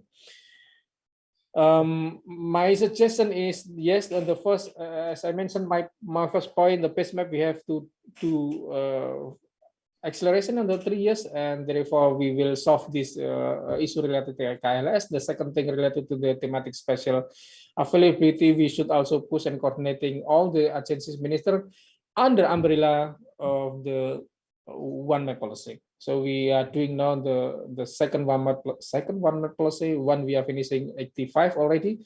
Now we have should finishing 158 thematics map on this current years. Thank you, Pak Proyo. Thank you. Now the second question from Wikanti in Indonesian. Bagaimana memilah antara pemanfaatan citra pada yang tepat dan pemanfaatan citra pada penampilan hasil pengolahan data semata? Would you please answer it in English, Pak Aris? Yes, but I have to understand this question first. Memilah pemanfaat. We are utilizing the images for representing the map, yes, and also we are doing the representing the images for what you call it, processing itself. Yeah, meaning we have the peta citra, for example, simply via what you call it, presenting the images, presenting the map using the images. So we are not doing the processing of the image. So how to answer this question actually difficult for me. I mean, meaning this memilah, yes, sometimes we utilize the map only to support our maps, to give the understanding, to give the impression. Meaning this thing that the images has been used only for the representation of the map itself. But actually beyond this, we can use the image under the certain processing to have much more information inside the image itself. And then we get the new information based on the processing of the image. I think this somehow like this. But Pak Proyo is expert on this. Should be answered this question. Okay. Well, we can move forward to the next question from Mas Ari. Thank you very much. The question to you: does BIG have the authority to maintain the quality and the privacy of the public map issued by the mapping industry, as well as mapping activities carried out by outside? No. Simply the answer: do we should have doing the authority to maintain the quality? Not, because we should have our map by ourselves. I mean, the government of Indonesia should have the large-scale image in such a way that all the industry can follow our map, or all the ministerial and agencies can follow the map. We are not finishing yet, but in the future we should do this. We should do this in the, as I mentioned, scale 5,000. It is not impossible in the near future that the government have the collaboration with the Google Maps, with other applications, with other OpenStreetMap, etc., and so on, to develop the industry in the geospatial information. So meaning that they use our map rather than we should pay using their map, because this is our country. We should have our source, and for the policy, government policy, etc., and so on, we should base on the trusted and legal sources like our map. So therefore, in the near future, our imagination if all these applications in Indonesia will use our map. We use based on the web services, share services with Google Map. Why not? It can be happen. There is the point. The second, it is possible to accelerate the large-scale map in addition to the KPU and KPU umbrella also cooperating with large industry that uses map, including with the possible. Now the question is, the point is like this: base map, according to undang-undang, should be done by government. So the base map cannot be done by industry or private sector or third parties. Therefore, the solution is we should have the cooperation with industry in the governmental owned by the government, which is BUMN. So therefore, we have the cooperation with BUMN. Otherwise, actually, if this is not the issue of the under the law that the base map are owned by the government, so we can do with KPPU, kerjasama pemerintah dengan badan usaha, meaning the private sector can be much more involvement of this part. But unfortunately, this large-scale map or base map are owned by the government, therefore should be borne by the government, and therefore we do with the KPPUMN.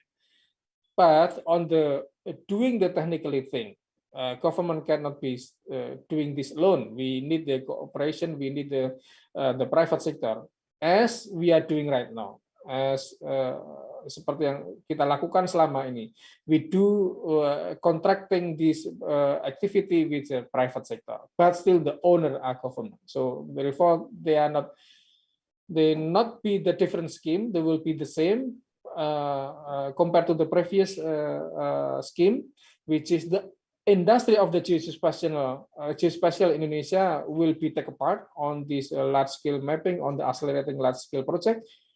But they will contract not direct to the PIG, but they will contract with the KPPUM and all the agencies owned by the PIG and PUMN. And then it is possible to involving the development of the student and community information scheme to enhance the program various university under this PIG. In some part, yes, but not in the development on the large scale issue. You can imagine, yes, the community and the student will help in the some point, but we are facing with problem on the standards issue. We are facing with problem how the symbols will be managed, how the quality of the student is there, whether they have the same quality on the development of the map or not, and many things. And using 3 years, we cannot do this one with this community. But still, community empowerment on the various thematic issue are important. But on the large scale, we need very fast running 3 years. We should skim it all this by images by LiDAR. You can imagine if we employ the student, UGGM student, UNDIP student, ITP student, they have the different level of the quality. We should give training to them, preparing of the training 1 year is gone. So we cannot do this using this one. That is the point. Thank you, Pak Proyo. Okay, thank you. Next question from Pak Catur Rohmana. What do you think about drone mapping technique for spotting large scale by participating? Yes, I think this is the same thing. We can do the drone mapping, but how fast to cover the Indonesia? I mean, we are using the images, the satellite images every year, only cover 10,000 kilometers square. We use drone. We have to prepare. We have to give the education, we have to give the skill, same skill. We have to think the meaningless matter of the organization, etc., and so on. Very big. If we do this for the scale of perkebunan, for example, that will be no problem. In the kelapa sawit perkebunan, you asking to have the drone mapping, yes. But for the entire of Indonesia, by combining with scale of the participatory mapping, we have to discuss about the quality of the map. We have to discuss of the acceleration of the map. We have to discuss about the precision of the map, etc., and so on. Quite difficult, I think. Thanks, Pak Proyo. Okay, thank you. Next question from Rika.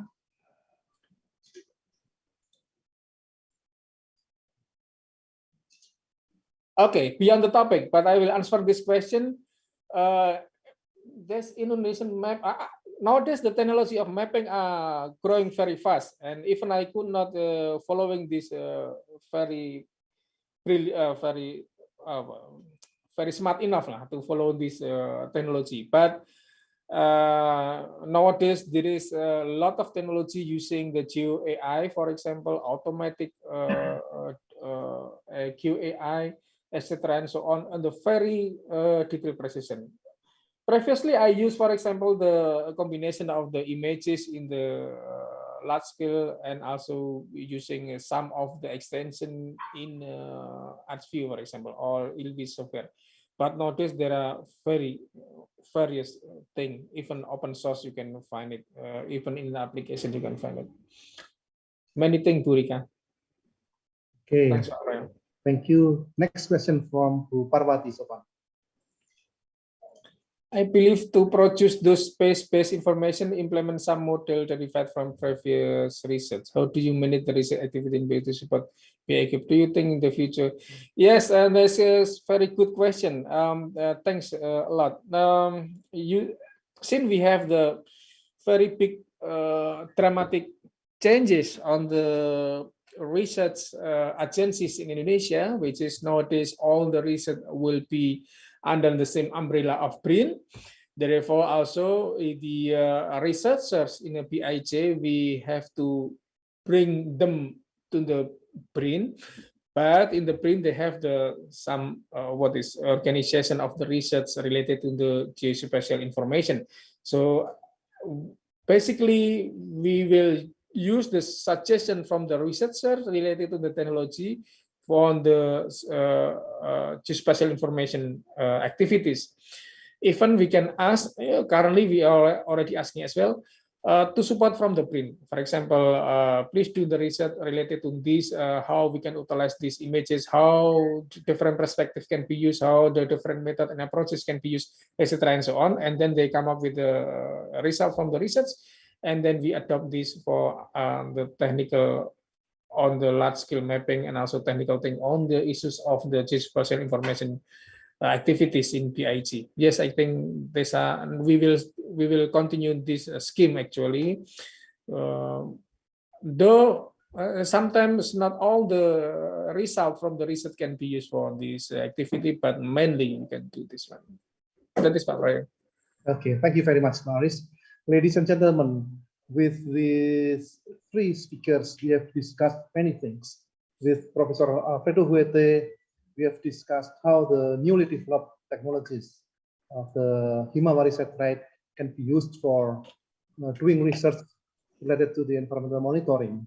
And then Professor Stuart Finn also explained how to move forward from pure research to more operational activities involving governments, industry, and then the universities and also communities. With Professor Aris Marfai, we have discussed the institutional issues related to the use of geospatial information. I hope these three speakers can warm up our 3 days or 4 days meeting. Now, I think the time is up. And again, thank you very much to Professor Alfredo Huete, to Professor Stuart Finn, and also to Professor Aris Marfai. Now, allow me to close this session, and I would like to return this time to Ms. Sari. Thank you very much.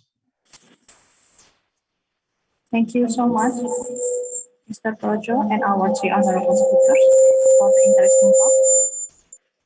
And to commemorate this event, we will ask all of the participants to turn on their camera for a virtual photo session. Please turn on your camera when we will have a photo session together.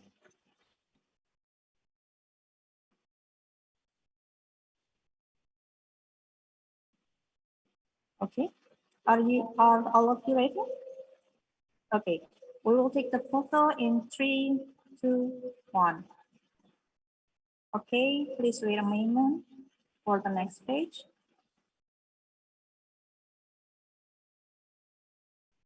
Okay, next page. Okay, thank you so much. And with this, we conclude the second session for today's event. We will have a break for an hour, and we will be back for the next session, workshop session with 3 invited speakers at 13 p.m. Thank you. Thank you very much. Thank you.